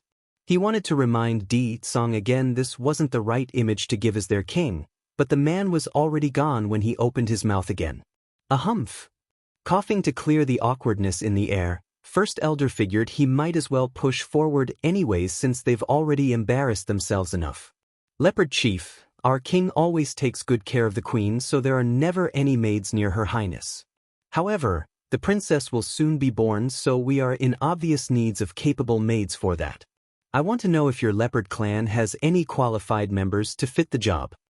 The meaning of his remark was obvious. It's a warning to not get any funny ideas about the king or becoming his consort. They're only maids and nothing else, otherwise. I've said all I need to say now. Go back and prepare the candidates and come to the Demon City when you're ready. Whisking his sleeve, First Elder then began to leave and signaled the dispersal of everyone gathered. Sister. Right as the young demoness who had caught Dizong's eye earlier was about to leave though, another figure suddenly steps in and stopped her in the track. Compared with her beautiful face, this new girl in front was quite petite with a cuter contour. Sister, I heard the king personally selected you? That's great. When I get to the city, I will need your help, sister. Furrowing up her brow, Mu Ying the leopard demoness grew hesitant at her younger sister's request. You want me to help you? For what? Quit trying to fool me, sister. You really think I don't know? The king is only saying it on the outside that he's looking for maids to look after the princess, but in truth he's searching for concubines for himself. Once we are in the demon city, then we are all his woman. Your strength is higher than mine, so of course you will need to help me. In this cute-looking petite girl's opinion, Mu Ying should be monopolized for her own benefit since she's stronger and her older sister. Such a great opportunity doesn't come often, especially when they're going to be in the palace to serve the king. What do you mean by that? When did the king start selecting concubines? He only chose me because my talent and strength are higher than everyone else's. Don't go running off and getting weird ideas. Now getting annoyed in her tone, Mu Ying didn't like the way the conversation was heading. Regarding this younger sister of hers, the young demoness could say she's not very fond of her to begin with. For one thing, the girl never bothers to improve or train, that's already a disappointing factor in of itself, and the other was how often her younger sister would try to seek higher places beyond her position. This goes against everything Mu Ying stands for, and that was self-improvement. The queen ran away again. 2. Protect the little princess? Mu Shui sneered sarcastically over her older sister's belief. The baby inside the queen's stomach hasn't even come out yet. How are they so certain it's a princess? Mu Ying's expression sank into a darker tone over that comment. If you do this, then it will bring great disaster to our leopard clan. It's not easy for us to have this peace today, and you want to ruin it all for your own sake? I'm only speaking the truth, sister. What's more, I heard the queen is only a human. Us demons hate humanity to the core. What makes you think the king can really last forever with her? Not to mention the young prince is nothing but a filthy half-breed. What makes you think he can lead our kind? Mu Shui's lip then formed a scornful sneer like she's been insulted. Only the children we give birth to is worthy of becoming the true heir. Anything less is unworthy. Nothing but a stinking human woman. How dare she compete with us for the king's favor? If the queen is a demoness, then it's one thing. At least then I will still be able to suck it up. But she's a human, a human. The The fact that the king is having the first elder choose maids for the princess goes to show how little he favors the current queen. That's right, in this presumptuous bitch's mind, Song's act of finding capable maids for his own unborn daughter was in fact an indirect mean of choosing more concubines for himself, and she herself was the perfect candidate for that position. I will tell father about everything you said today and you. Stopping there because she didn't want to finish the last bit, Muing glares at her own younger sister to emphasize her point. However, their argument didn't get any further because an angry holler had cut them off just then. What tell? What is there to tell? Aside from tattling to your father, what else can you do? Almost running over was a middle-aged woman of decent beauty, but that resentful and angry growl ruined it all. I'm warning you, Muing, you're not allowed to tell your father about this. Furthermore, you must do everything in your power to help your sister get the position of queen. Staring wide-eyed at this order, Mother, what do you mean by that? Isn't it obvious? With your strength, killing a simple human is easy. Once you are done with that, then you can take the blame for yourself, this way you won't drag your little sister down with you. Yu Yao coldly snorted like it's the obvious thing to say to her own eldest daughter. Due to the circumstances, Muing had been kept in the mountains since childhood and isolated from the rest of her clan, therefore she didn't have much contact with her own mother over the years. Naturally, Yu Yao wouldn't have much feelings for this girl as a result and favored the younger one instead. As expected, Mu Ying's body went stiff after what she heard. My own mother wants me to die for her other daughter? She wants me to die for Mu Shui? Is she even my mother anymore? Mother, hooking her arms around like it's pre-planned, Mu Shui starts getting all whiny like a spoiled brat. I don't care, I want to be the king's woman. No, I want to be the queen. I want to have his child and I want my child to be the future heir. I know my baby is far better than that half-breed runt. Oh my good daughter, you don't need to worry. Your mother, I will definitely get your sister to help you get your wish. Giving a gentle caress of her daughter's hair, this biased mother didn't even spare a glance towards the older one. Besides, my sewer here is so outstanding, how can anyone not like you? That said, Yu Yao's eyes then shifted to Mu Ying's figure, who just stood there with a haunted face. This woman had no warmth in those eyes, like she's facing some servant. Did you hear me or not? Don't think just because your father favors you that you can use him against me. If you dare say a single word about today, then I will die in front of you immediately. I will tell everyone it's you who forced your own mother to die after clinging onto the king. The queen ran away again. 3. Mu Ying was left speechless and stunned over her own mother's irate face. It's painful and hurtful for the girl, like someone just yanked at her heart and threw it away. This is my mother. Does she think I voluntarily locked myself up in the mountains? Does she think I wanted to leave them? How can a parent make such a request of their own child? This sort of maltreatment was honestly not what Mu Ying expected. Just because she herself didn't get to grow up with the family, she's now an outsider. Alright, I won't tell father so you two can stop fretting, but I won't help her either. I'm afraid of dying, so asking me to die for her is out of the question. Disheartened inside, Mu Ying didn't have the energy left to speak to these two. Yu Yao may not favor her eldest daughter, but the motherly instinct was still there. Sadly, once the woman saw the cold, hard stare from Mu Ying, she immediately retracted any sentiment of feeling guilty. Mu Ying, I don't believe what you say about not having thoughts about the king. I'm telling you, the position as queen is your little sister's. You mustn't fight her for it. That only made the girl even more disappointed. Whatever you want, just don't blame me and say I didn't warn you beforehand. There's a good chance you two will die for this. That said, she gave one final glance at her sister and mother like it's some sort of farewell to their familiar bonds. She's done with them and only wants to return to the mountain. Mother! Mu Shui felt aggrieved over the rejection and started to whine again. Don't worry, sweetie, I will go talk to your father and have him bring you into the palace. But remember, don't let him know about what we're planning. With his old-fashioned nature, he will surely object to the idea and remove you from the roster. Still sulky in the face, Mu Shui bites her lip. What if Mu Ying tells father? The fact that she promised us means she won't rat us out.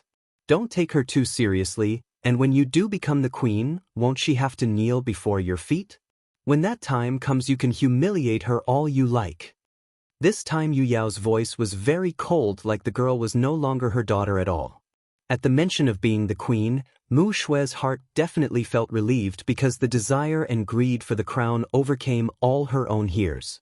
Imagine a tiara on her own head and the groveling picture of thousands of demons before her eye. What a glorious picture that would be.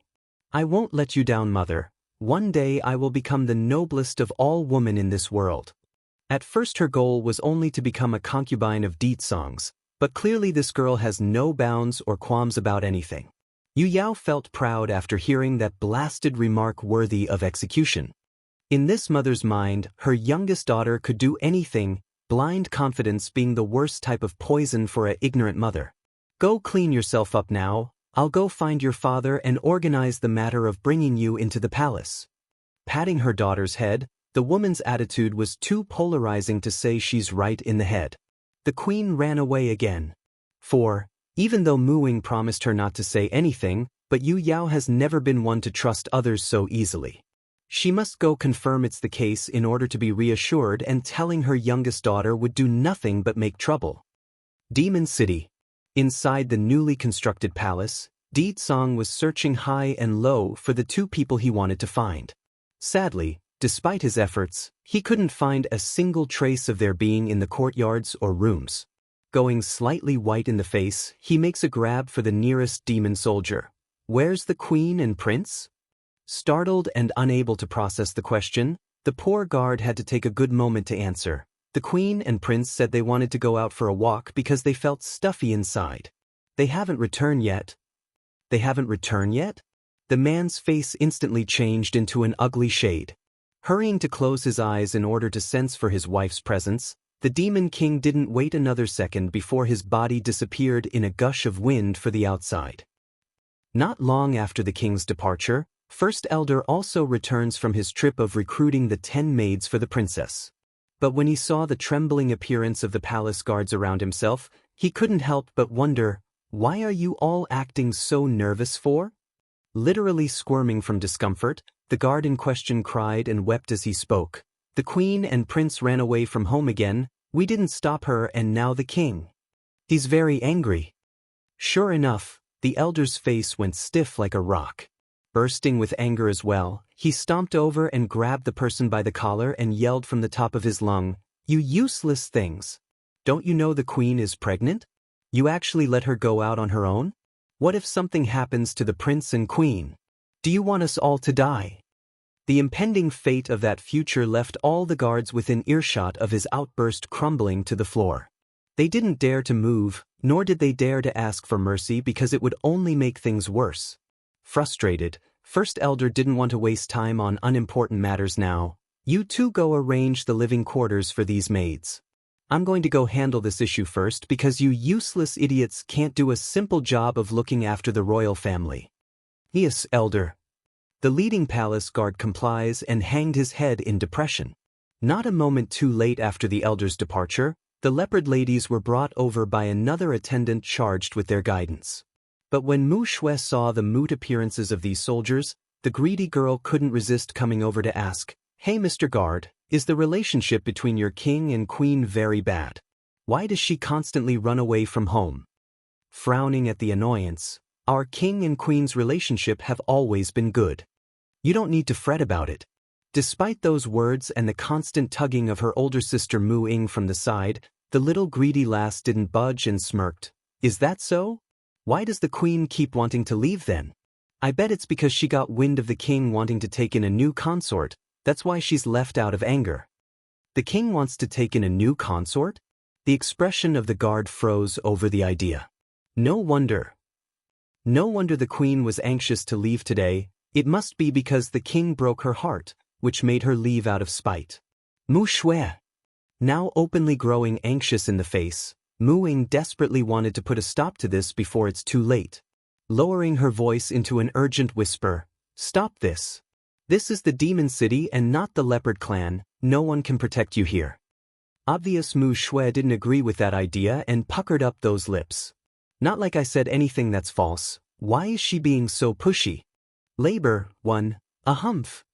The guard forces a dry cough using an expressionless face. Whatever you want to say can come later. Right now, come with me. In an instant, the courtyard was silent over the order. Mu Shui undoubtedly felt unhappy over the lost opportunity and glared at her older sister. What a nosy body! I knew I should have forced Mother to keep this woman at home. That way I can avoid having her cling on to me and ruin my good thing.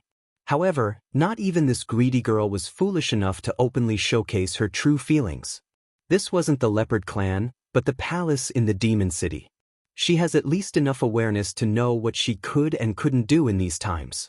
The guard obviously saw through the character of this leopard lass. After all, this wasn't the first time he's had to deal with the female sex trying to get into the king's bedchamber. In the end, after much deliberation, the demon soldier decides to consult with the Elder Council after bringing these maids to their designated living quarters. He doesn't want to make presumptions and make another mistake like today. Unfortunately, it seems fate doesn't want to side with the poor palace guard during this period. Right when he arrived at the courtyard where the remaining elders were staying, he was firmly driven away by the attendants, saying the elders were currently in a crucial step of making a breakthrough and won't allow an audience. In a tea house not far from the demon city, a teenager was currently sitting next to a window staring out into the sky when he overheard the nearby conversations. "Oh right, did you hear about the recent news regarding the demon city?" Demon city? Crumpling up his nose over those two words, the teen in question started to pay attention. "Of course I've heard about that demon city. It's been conquered by the demons, did it not? I really have to wonder what the Celestial Palace is thinking. It's been so long already, why aren't they sending people over to retake the place? If this continues, then the entire realm will fall into those demons at this rate. I'm not talking about that city being conquered, you silly, I'm talking about the demon king taking in new consorts. Because of that reasoning, the demon queen and her son the prince have now ran away from home and hasn't returned yet. That demon queen deserves it, I say. She's a human like us but decides to become a demon's wife." Bang! The teacup in the boy's hand was crushed in that instant. Despite the boiling water being hot enough to give a burn, the teen didn't pay it any heed and came before the loudmouthed gossiper's face in the next. "What do you want?" the person asks after noticing the intensely cold air coming down his neck. "You just said, the demon king wants to take in a new consort, is that true?" "I'm not entirely sure. The news came from the demon city, so I'm only saying what I heard. It's a huge sensation apparently and has all the female demons there riles up. Even some human women are trying to get in on the election process." Labor swoosh. Right as the loudmouthed gossiper finished his words, the teen in question had already turned away following a rapid gush of wind. Demon City. Standing under the mounting image of the towering structures that made up the walls surrounding this city, the teen was indifferent as he held out his long sword. But before he could make it no more than a few steps towards the city gates, a regiment of demon soldiers had rushed over to surround him from within. "Get Di Tsang out here to see me," he snaps, unfazed by the sizable force before his eye. "Who are you? How dare you call our king by name?" asked the leading guard. Sneering, "I only want to ask him in person if he really intends to take in a new consort.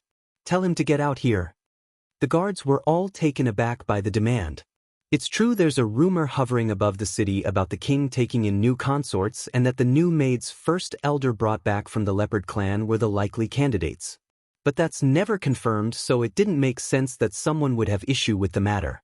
Of course, those who knows the royal family wouldn't believe such nonsense to begin with, but that doesn't mean everyone would think that way. For these palace guards over here, they're originally from the secret domain of the demon realm. They've spent most of their time training within there, so whatever story or information they had were only from hearsay, hence the hesitation in their behavior. I thought it was all rumors at first, but clearly that's not the case if even his subordinates are acting the way you are all. Perhaps it's the rage brewing from within at the notion. The teen's hand was starting to shake as he held that sword. "I will get an answer from him no matter what today. I want to know if the promise he made to me back then still holds true. He promised to love my sister for the rest of his life. Now he wants to take in a new consort? If he takes one, then I'll kill one. If he takes two, then I'll kill two." I like to see him take a new consort then. The more he spoke, the more intimidating and threatening the young lad became. Against this oppressive picture, the demon soldiers all felt an instinctive fear and cowered back. You! The leading guard popped his eyes out as he nervously cried out the idea in his mind. You are the king's brother-in-law? Instead of getting happy, the teen only grew more outraged at the title, brother-in-law? That's all in the past. My sister is Bai Yan, and I won't recognize someone that likes to flirt around with other females after being married. Now go get him out here to see me. Or is he too afraid to come out in person? Sweating buckets at the confirmation, the leading guard wanted to curse his own luck. This guy really is the queen's younger brother and he's here to get justice for the queen. I can't offend this guy, otherwise the king might kill us for good if he learns of this. So it's Sir Xiao, apologies for not recognizing you beforehand.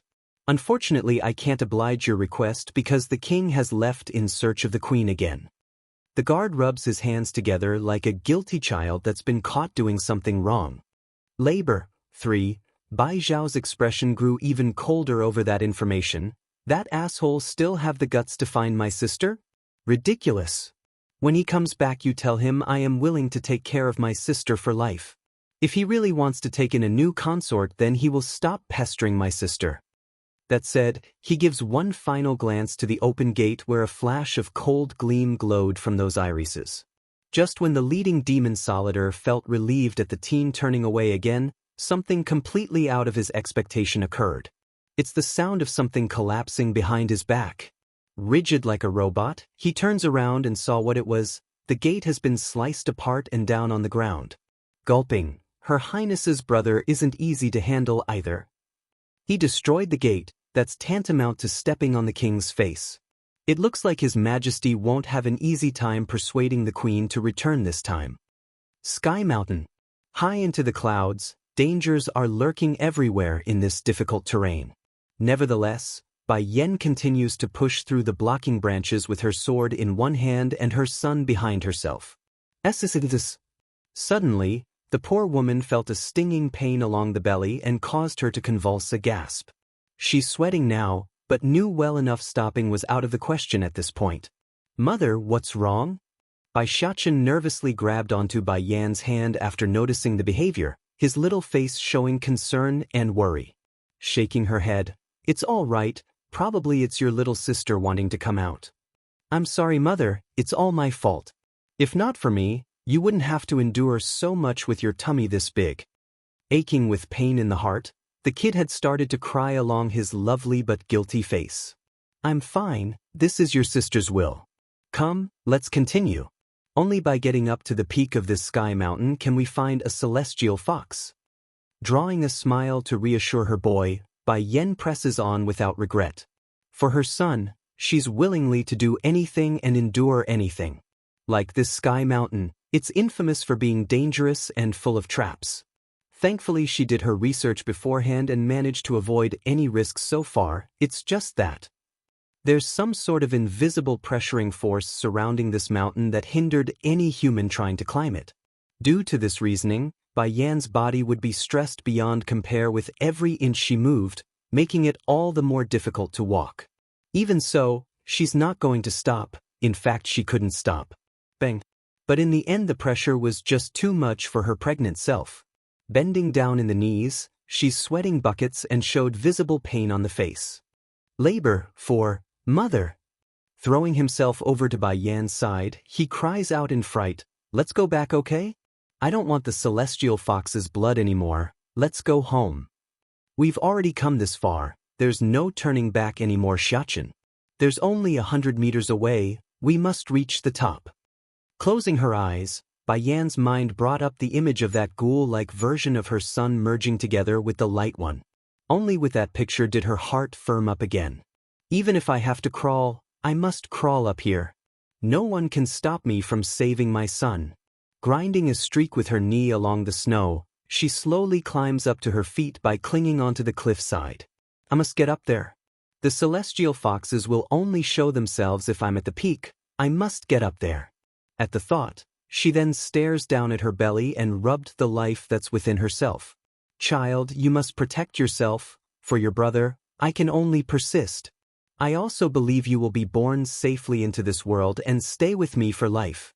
Bai Xiachen saw how determined his mother was and decides to stop crying despite the tears still coming out. He's learned enough through the years he's not supposed to show weakness when Bai Yan's trying so hard already. Together, one small and one big figure continued to climb this difficult mountain pass. But the mountain wouldn't just ease up on its relentless nature just because the two were showing determination. The more they climbed, the colder it became until Bai Yan felt like her body's being taken over by frostbites. Nevertheless, the pair eventually did reach the peak of this snowy mountain. Though it took far more time than necessary, from daytime to nightfall, they've made it. Perhaps it's the fact that she's reached the goal, or the fact that the strange pressuring aura around this mountain has dissipated, but Bai Yan collapsed the second she felt it was far enough. This would have been fatal if it was under normal circumstances. However, there's one good thing out of all this: her power's back. Immediately, the woman summoned up her internal energy to course through her veins and brought a wave of warmth to the body. Mother! Bai Xiachen pounced at the collapsed woman after seeing her terrible condition. He wanted to dearly to check her health, but the inner restraint brought the boy back to his senses and stopped him from doing anything rash. You're so silly, Xiachen. Breaking out a smile, Bai Yan gently pokes at the little steambun's temple. Because the boy was a half-breed, part human and part demon, he's able to interchange between both races with his aura. But just then when he cried out after she collapsed, the boy had stopped using his demon aura and reverted back to the human version, making him susceptible to the same pressure that Bai Yan's been fending off until now. Mother, face planting his plump face against her belly, I'm not afraid of suffering, I only want to be with you. I'm too small to help carry some of the weight from you, so I can only do this. I don't want you to suffer alone, mother. Labor, 5. For the little steam bun, being able to stay with Bai Yan was all that he wanted in this world. Even if that meant plenty of suffering and dangers involved, he won't regret it. Hiss. The poor woman wanted to say something more then, however. It's right at that moment a stinging pain came rolling from her belly again and caused her to go white from the spasm. What's wrong, mother?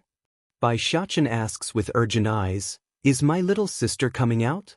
Tightly biting her lips, Bai Yan clearly couldn't speak anymore due to the sensation coursing through her veins. It's an experience normal people could never imagine. For example, compared to the injuries she's used to taking in combat, this was several times more intense. Mother! Unable to hold back the tears anymore, the little steam bun shows a pleading face due to that painful expression. He's accompanied by Yan for so many years and has never seen his mother behave this strongly and helpless. If you would prepare the scissor and hot water, quickly pulling out the prepared scissor from his storage bag, the boy also grabs the water kettle and an iron pot from within for use. These are all prepared for this occasion prior to their departure, so it didn't take long for Bai Xiachen to set everything up. Bai Yan, on the other hand, was too preoccupied with her current condition of going into labor to do anything else. Truthfully, she doesn't understand why either, but this time it's much more painful than when she carried her son the first time around. Seconds passed. Minutes passed. The clock continued to tick along, but the baby remained firmly lodged in there, refusing to come out and causing the poor woman to gasp constantly in pain. Mother! Growing increasingly more distressed over that painful face, the boy starts to plead, I don't want a sister anymore, I don't want a sister anymore, can you not give birth anymore? I don't want you to keep getting hurt. Unable to speak, Bai Yan could only make a bittersweet smile at her boy. The baby's already coming out soon, how can I not have it? Besides, I've come this far and climbed the mountain, what does some pain matter at this point?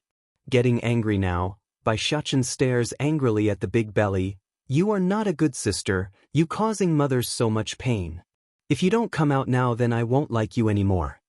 Who knows if the boy's words really worked, or it's just the timing, but the next thing Bai Yan felt was a loosening sensation around her belly and a ball of flesh rolling down her bottom half, followed closely by the screaming cry of a baby's voice. Panting with air still, Bai Yan felt relieved. Hurry, Xiachen, go pick the baby up or else the cold will hurt her. I don't want to. Bai Xiachen refused and instead ran up to Bai Yan's side to grasp her hand.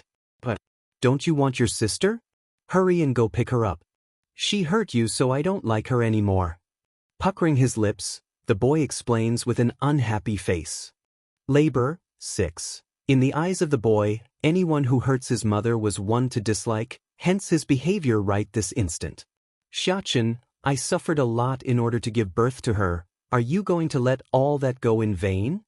Bai Yan says that with a frail smile. Though unwilling, the little steam bun does find the argument logical. As such, he could only begrudgingly come before the baby where found the pinkish lump of squirming flesh. Instantly, the hard look on his face began to soften up. Crying out after finding the bodily structure similar to his own, the boy swings around and exclaimed, Mother! This is not a little sister, this is a little brother. Also showing surprise along the face, Bai Yan just stared for a second, realizing how silly she's been. 4 days on end, Bai Xiaoqian's insistence about the baby being a girl has apparently rubbed off on her, and that made her assume that's the case. How silly, how could I have taken a child's dream as real? Puckering his lip to the side, Bai Xiaoqian's discontent towards the baby only grew. If it was a sister, then I can ignore what happened, but he's a little brother. When he grows up, I'm going to teach him a good lesson. Right as Bai Yan could gather a breather, another contraction hits her hard, causing that face to go white. Xianxia, there's another one. Instantly, the boy's complexion went pale again over the news. Why is there another one? It was already hard enough for one. I don't want mother to go through another hurt.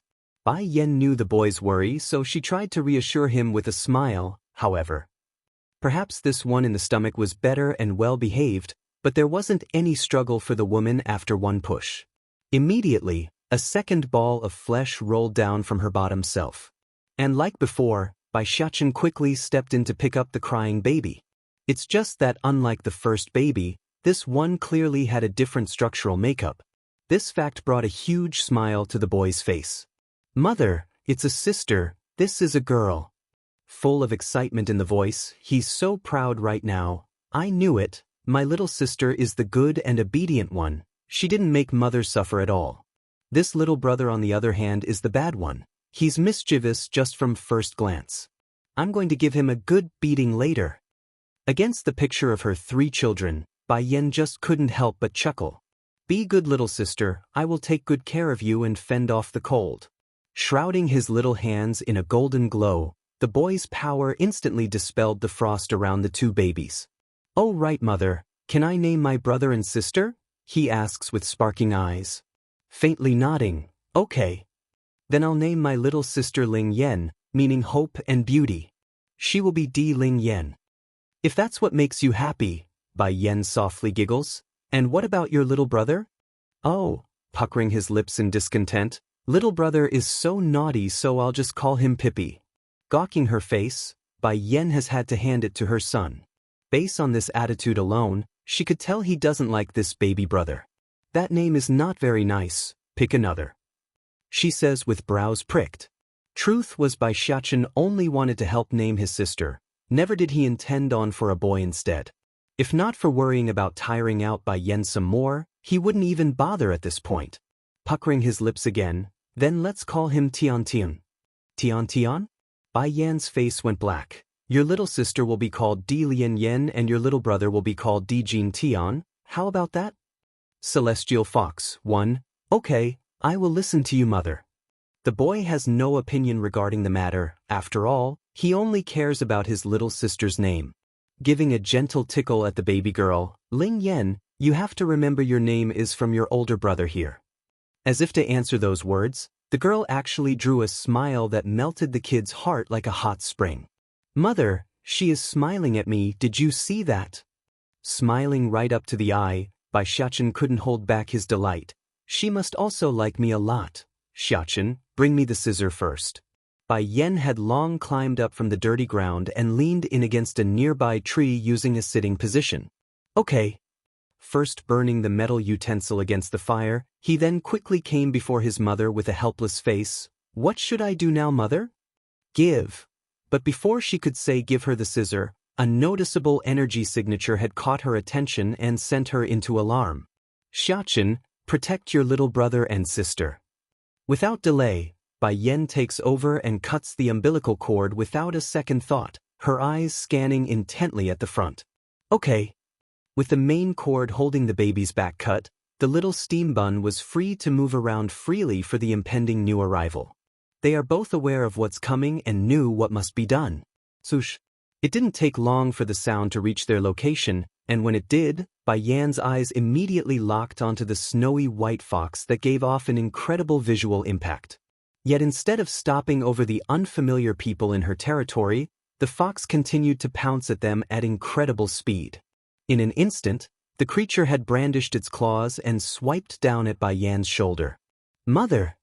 White in the face, Bai Xiaochen snaps in anger over the wound, stop! This angry holler carried incredible weight apparently. Rather than continuing with its attack, the celestial fox stopped and stared out at the child in a daze. Using this momentary opening, Bai Yan promptly backed off to gain a bit of distance. The pain stung from her shoulder and she's very perplexed by the creature's behavior. Does Xiaochen's lineage able to suppress the celestial fox? That must be it. He's also a fox, the royal family at that. This celestial fox may have lived and evolved inside the celestial realm, but he's still an animal. Careful! From out of the blue, Bai Yan could hear the whistling sound of an arrow from the sky. It's shrouded in purple light, soaring through the air like it wants to rip reality apart. Thankfully the target wasn't the woman herself, otherwise she'd be in some serious danger there. Instead, it's shooting straight down for the hostile animal. The celestial fox obviously sensed the danger behind itself and also tried to dodge. Unfortunately, the creature it was already too late. The arrow had pierced through its chest and stained the ground with a whole puddle of red. Celestial fox, too. Despite the audible thud as the celestial fox crashed into the ground, the creature never once took its eyes off Bai Xiaochen's figure. It's as if it still didn't understand what's happening. Meanwhile, further behind where Bai Yan stood, a beautiful young-looking maiden had come out with a bow in hand. Proud and cocky in the face, Celestial Fox, I've waited a long time for you to come out. Let's see how you will escape from us. It took a moment for Bai Yan to come back to her senses from all this, but when she did, her eyes dilated inwards and caused her to jerk into action. Pulling a bottle out from storage, she swiftly gathered the needed blood and handed it to her boy. Xiaochen, leave here with your siblings. Find a safe place and then drink this blood. Unfortunately, the kid clearly didn't agree and firmly shook his little head. Leave now. She frowns. Don't forget, you said you have to protect your sister. I'll handle the matter here, so leave. Despite the unwillingness to depart, Bai Xiaochen nevertheless did as told after casting a look down to the two babies in his arms. He ran for the nearby bushes to first get cover. This celestial fox was first discovered by me, so it's mine, said the young beautiful maiden who had a cocky appearance. So you better scram. Pursing her own lip, Bai Yan ignored the clamor and reached for a medicinal pill instead to hand over to the fox. Eat this. Startled by what it's seeing, the celestial fox didn't understand why a human would want to save itself. You hurt me, but you also saved my son, so we're even now. This pill is the reward for what you gave. Not giving a proper reply, the celestial fox swallowed the offering without struggle. It understood there's nothing else to lose at this point, and that was the right choice because the bleeding and pain immediately stopped. Who allowed you to touch my thing? The pompous girl exclaims, eyes flaring with anger. Expressionless on her own face still, Bai Yan slowly gets back up from leaning down to confront the livid girl. Who says this fox is yours? She was drawn in because of me and has nothing to do with you.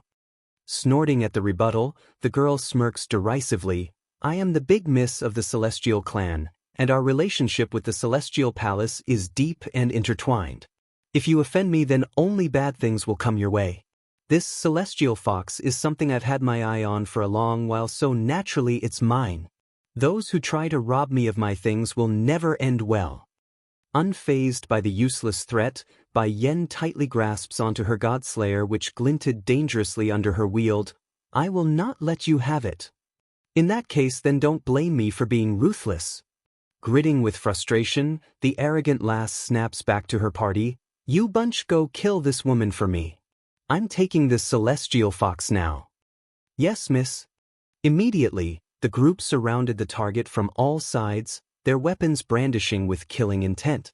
Even so, despite having no room for escape at this point, Bai Yen didn't fret and looked on with uncaring indifference. Truth was she already figured out their strength: 1 lower-level high divine, 8 average middle divine, and a dozen entry-level middle divines. Celestial Fox, 3. It's exactly then the group attacked, leaving only the high divine assailant in the back to observe. Bai Yen saw this and reacted, of course. The first to come at her was a middle divine which she blocked with her sword, but the force alone still managed to push her back several feet. Even worse was the internal injury. She's almost ready to throw up blood due to just giving birth. Yua. The celestial fox struggled to get up using this chance, but its body was too severely injured and lacked the strength. After several attempts, it fell back down and couldn't move. At the same time, Shen Tianyu's girl once again drew her bow using a thin sword from her back basket. This was the same weapon she used to injure the fox the first time around, and it's sparking with purplish zaps of lightning even before it's shot. Her aim: the head of the celestial fox. Despite already fending off multiple individuals after being ganged up upon, Bai Yen still noticed this and had the time to stop her. With a swinging wave of her Godslayer, she sets off a storm of dust and cloud at the cheeky lass and blinded her sight. Livid at the interruption, Shen Tianyu yells out again, "What are you all waiting for? Hurry and finish this blasted woman. I want to give her a real beating for attacking me." In order to succeed in this hunt, she deliberately took out the thunder bow from her father's treasury just to catch the animal because it's able to suppress the incredible speed of fast creatures. And since the celestial fox only had its speed going for it, the bow was the perfect weapon. As the battle continued to drag on, Bai Yan's condition worsened and began to show visible signs of deterioration. She's losing strength incredibly fast following each strike, and sweat could be seen along her forehead at this point. It's so bad that even the Dan pills in her possession aren't able to recoup the energy loss. Just like that, an unexpected palm strike eventually hits her from the back and causes her to fly forward until she hits a nearby tree. She's covered in blood as a result, mainly due to her spewing it from the mouth and sprinkling along the dress. Things are not looking good at this rate. I really don't know if you are stupid or not, going this far for a simple animal. That celestial fox can at most only be turned into a vest. Why are you making our celestial clan into your enemy? Is it worth it? Shen Tianyu says this with a cold grin and contemptuous eyes. That's right, the sole reason this arrogant lass was after the fox was because of that snowy white fur. She wants to turn it into a vest for herself to wear, a fashion statement. Swaying as she forces herself to get back up, Bai Yen decisively wipes the trickle of blood from her mouth. I've already said it, you can't take it away. I've already said it, you can't take it away. Those words were like a shocking revelation for the celestial fox. Looking up with tears of gratitude pouring forward, the fox kept sobbing and making cries of sadness. Swish. The man who was the high divine level finally took action then after watching idly from the sidelines for so long. Drawing that burning sword of his from the scabbard, the person went straight for Bai Yan's sloppy figure. Celestial Fox, 4. But right before the killing blow could be made against Bai Yen, who was already at her last leg in that critical moment, a snowy white figure suddenly dashes in and deflects the sword. Even so, the attack of a high divine wasn't to be trifled with. Instantly, the poor fox got knocked backwards and crashed into the nearest cluster of bushes. Bai Yen got stiff as a rock once she realizes what just transpired. There's an indescribable sensation brewing within her heart, and she didn't know what it was. Truth be told, the main reason she helped save the celestial fox in the beginning wasn't really out of concern for the poor creature, it's for the sake of her own son. The blood she collected was at most a single vial's worth. What if he needed more in order to recover? However, she honestly didn't think that the celestial fox would take such a ferocious blow for herself in the final moment. Its body is so frail and thin, how can it bear the blow? Staggering over to the near lifeless fox, she reaches down with her trembling hands and held the poor thing up to her face. As much as she wanted to hold back the emotions, the tears just won't stop and trickled down the lady's cheek to showcase her sorrow for the situation. Why? Even though the celestial fox didn't have any malice or ill intent from when they first met, the fact remains the little thing attacked her. So what's going on here? All she did was protect the fox one time, and it's going this far and would even go as far as to throw her life away? Who said demonic beasts are heartless and cruel? They are more affectionate than humankind. Perhaps the celestial fox was able to sense the aching emotions in the lady, but the poor thing actually began to lick Bai Yan's hand as if to comfort her. Not wanting to know what would happen if she's slow now, the woman swiftly pulls out another bottle of healing tonic, a much higher grade of medicine, to pour onto the fox's wound. Then, as if worried that's not enough, she brings out another pill to feed it. Naturally, the little thing didn't reject the offering and ate it without a thought. Just that instead of wariness, the fox's tail was wagging left and right like an animal that's being petted. Bang! Countless attacks rained down from the rear yet again. In her urgency, Bai Yan's only recourse was to use her own body as a shield for the celestial fox against those aggressive strikes. Due to this, she got blown away yet again, and this time the blood from her mouth was even worse than the last as it splattered along the snow-covered ground. Mother! In the moment where she landed, a childish cry of fear came from the back, thus causing the poor woman to go rigidly stiff. Looking up, she could see it was her own son running over. Xianxia, did I not tell you to leave with your siblings? Bai Yan cries out with her face going pale. Already coming before his mother, the little steam bun was firm and strong right now. Don't worry, mother, I've already hidden my brother and sister somewhere, they won't be in danger. You, gasping at her son's reddish eye still being there, didn't you take the vial of blood I gave you? It must be fresh for it to be effective, otherwise it will lose its use. The boy didn't give a direct answer, only twisting his head to one side to show that brilliant smile that he always does. Mother, if one day I can't be with you anymore, will you miss me? A shudder ran through the poor mother's heart, pulling her mood to the bottom. Don't talk nonsense, Xianxia. You will never leave me. Deed Song's arrival, 1. By this point the enemies are done listening to their conversation and began to attack. Due to this, Bai Yan had no choice but to let the fox in her hand down so she could fight. She's ready to make the final stand with her Godslayer at this stage of the battle. Xianxia, you wait here for me. Giving one last hug to her boy, she firmly holds onto her blade for the impending showdown. The closest enemy to the woman surely knew what she intended to do next, but even then, it wasn't enough to protect themselves from the incredible burst of force coming out of the sword once Bai Yan activated its power with her own. It blew the first line of attackers right off their feet.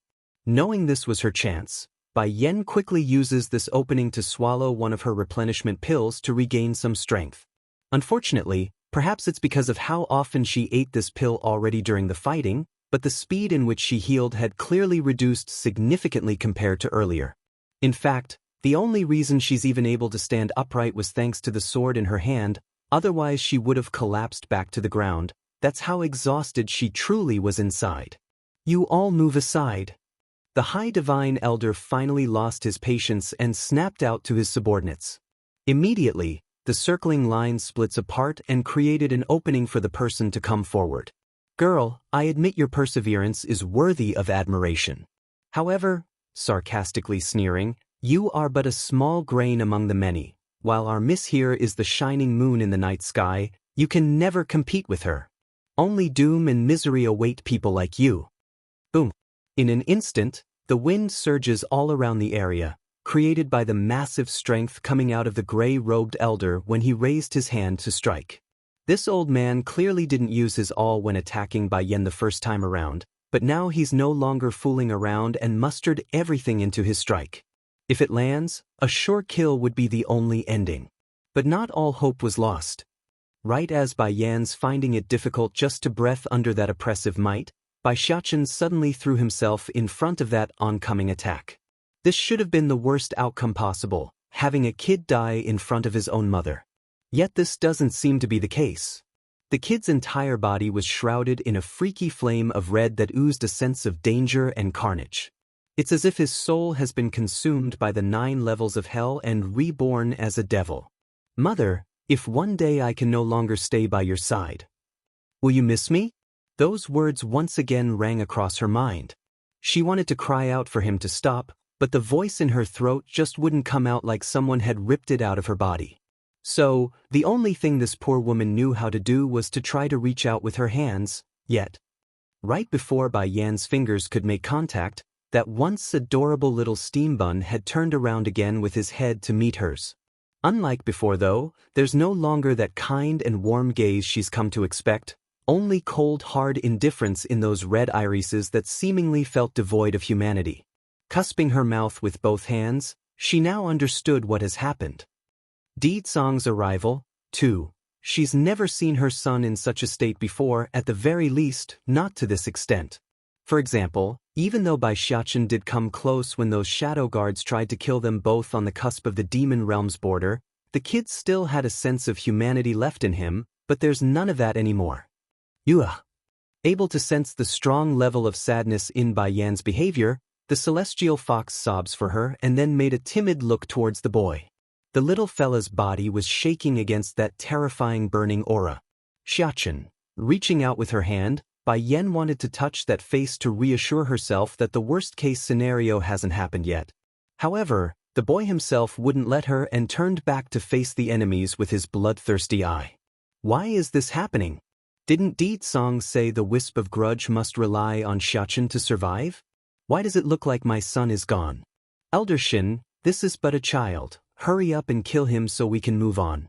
Shen Tianyu forms a frown on the face and started to grow increasingly more impatient at the repeated delay. Yet the old man didn't move as told.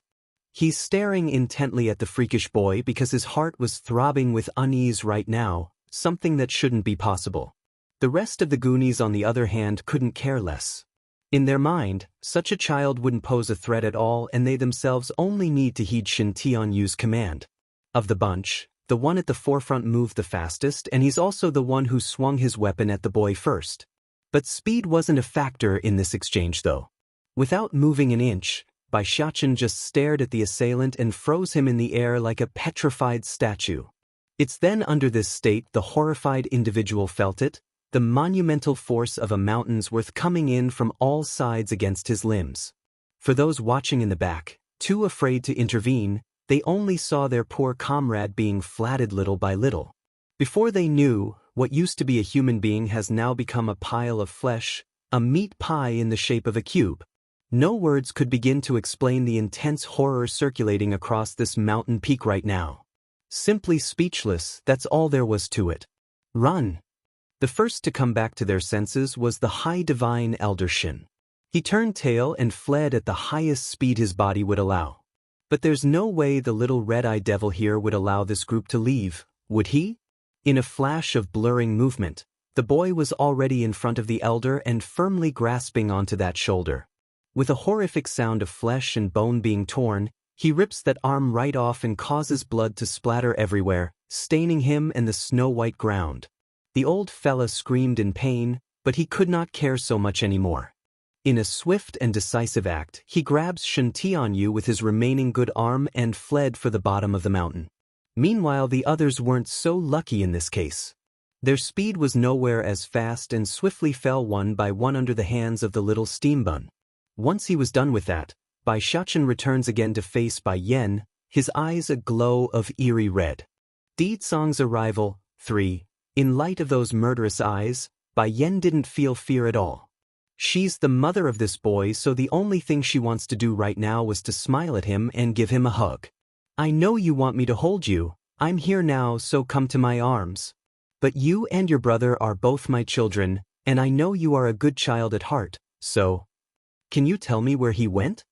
Di Tsong mentioned it to her before. This Xiachen was the previous incarnation of her own unborn child, making this grudge effectively her own baby. Despite the plea and effort to rouse a conversation, this version of the little steam bun didn't reply, only slowly walking over with that expressionless face and dangerous-looking set of eyes that frightened even the strongest of hearts. Even so, despite all these warning flags of danger, Bai Yan didn't flinch or cower. She only wanted to reach out to give him a hug, which she did try to do once they were only a few feet apart. However, it's right at this crucial moment that a beam of purplish spark came shooting down from the sky. Next thing the woman knew was that she has found herself in the arms of her own husband. Oh! The celestial fox instantly had its fur raised as soon as it saw Di Tsong's peerless face. The behavior of the little creature was similar to someone stepping on its tail because it completely ignored its own injury then and ran for the peak. At this stage, Bai Yan didn't have the attention or energy left to worry about the fox's departure. Stiffly asking the man holding herself, "Di Tsong, what are you doing here? If I didn't come then how are you supposed to take care of yourself? He's not our son anymore. Once he's possessed by that grudge, he will no longer recognize any of us." Bai Yan knew that, of course. She's not foolish or blind to the fact that her boy's condition are spiraling out of control, but it's still her son. "I can handle this." Raising her hand, she pushes Di Tsong aside so that she could look at her boy again. Smiling in the face, "Child, don't be afraid and come to me, I will protect you." Bai Xiachen still didn't utter a single word, only staring straight at Di Tsong's figure. Then, as if able to sense the hostility towards itself, the little figure started to release its killing intent before he suddenly pounced at his old man's throat. Kill everyone." Di Tsong's expression darkened at this picture. Nevertheless, the only reaction he did was to sidestep and narrowly avoided the punch. Di Tsong. Seeing how the two males of his life are about to go at each other's throat, Bai Yan also lost it. Without thinking, she threw herself in between them both. Bang! That punch heavily hits into her stomach, causing blood to spew out of her mouth for the third time today. "Yenner!" Exclaiming with a face so white it's frightening, Di Tsong quickly rushes up to catch the collapsing woman. "Why did you block it? This little thing is not my opponent." Coughing as she tried to speak, Bai Yan somehow manages to struggle back despite her terrible state. "I'm fine, you don't have to worry." Besides, she doesn't want them to fight. Meanwhile, on the other side, Bai Xiachen's bloodthirsty eyes had stopped locking onto the Demon King. Instead, it's fixated on his own little fist. It's clear that something was stirring inside his heart because it looks like incredible pain was going through that face right now.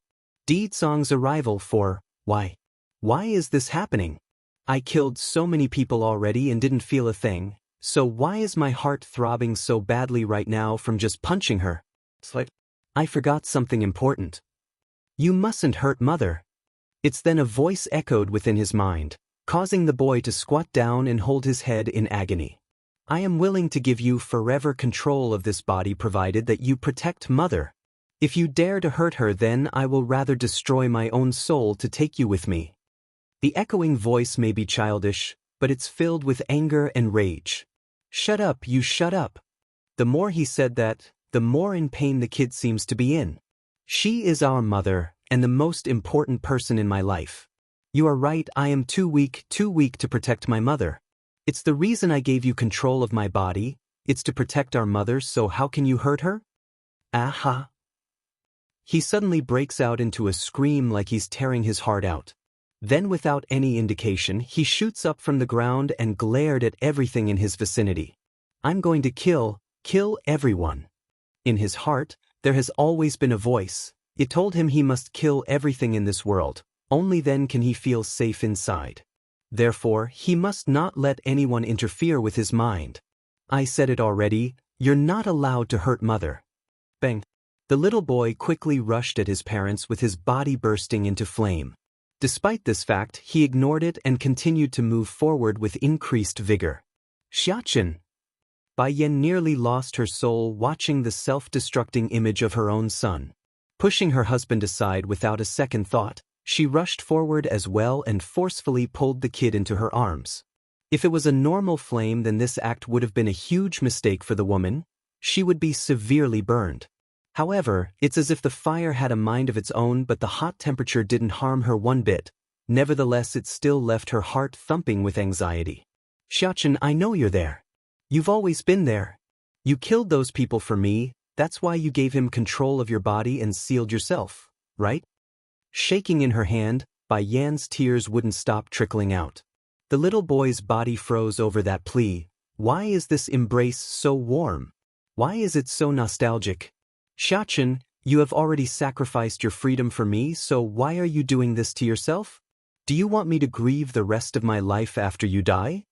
It's obvious to Bai Yen this burning flame was the result of her own son trying to stop this grudge from hurting her. That's why he's burning his own soul as the expense to put an end to this tragedy. After all, a grudge wouldn't be a grudge if the soul itself was destroyed. Listen to me, Xianxia. The reason I searched for the celestial fox's blood is because I didn't want him to disappear, but I also don't want your destruction to be the price. You are my child, the baby I bore after 10 months. If you are gone, then I can't live either. Deed Song's arrival, 5. Do not know if her words truly did have an effect or not, but the killing intent hovering around the boy's body did start showing signs of dissipating following her plea this time around. Eventually, even the burning flame had disappeared and returned to the dormant silence from within. In spite of this sudden turn of event, Bai Yen didn't let go of her hands. Instead, she hugged the little boy even tighter until tears began to drip down to those shoulders. Yenna. Daoist Song's gaze never once left his son's figure during all this. Though he could tell the most critical moment has passed with the kid, but he still wouldn't leave it up to chance or his guard down. Let go first. I will eliminate this wisp of grudge from his body. Xiaqian's soul is sealed within his body right now, so there won't be any effect on him. At most he will sleep for a period. Afterwards I will find a way to lift the seal and free him again. Bai Yan's body had frozen over regarding that suggestion because her mind immediately shot back to the time where she met that ghoul-like version of her son. That grievance, that sadness, it could never be forgotten. That's how memorable that image was in her memory. Half a ring later, she turns back to face her husband. Deed Song, I still want to try. He doesn't remember you, and has no humanity inside of him. You have to know this point. He frowns and explains again. Bai Yen, on the other hand, was done with the conversation. Returning to the boy, she doesn't stop smiling in a reassuring and warm manner. I'm sorry I couldn't protect you back then. You must have wanted to come to this world, and you must have wanted me to hold you, right? The little boy's body shuddered a bit over the notion. Regardless, he still allowed those hands to reach over without struggle. That warmth, it's breathtakingly comfortable for some reason, and he didn't want to reject this feeling like a lost little lamb. Don't worry, those who harmed us and made us separate in the past life, I won't let any of them go. Firm in her eyes as she makes that vow, the woman then prints a kiss on the child's forehead to seal the promise. I will also find a way to protect both you and Xianxia. I won't let either of you disappear. That finally did it. The bloodthirstiness which plagued the boy for oh so long has finally dispersed, replaced entirely by tears and a sobbing cry of a childish voice. Though it's dry and hoarse like the dead, it's still that of a child's. Mother. Crossing the barrier of time and space, this poor baby finally has his chance to call out the one word he never could. Quivering across her body over this cry of a baby to their mother, Bai Yen hugged him even tighter like the act would never be enough. Deed Song in the meantime could only stand on the side and silently watch the pair huddle together. He had no room to join us because right now it's their moment and not his. Is this what they call mother and son bond? But why can he only remember his mother and not father? Isn't this a little too biased? Mother, I miss you. As the boy says that, the dam holding back those tears has now collapsed and causes the fluid to stain the woman's dress. I'm sorry, I never should have forgotten. No, the one to be sorry is me. I didn't protect you properly last life, but I promise you I will protect Xianxia for sure, so don't worry.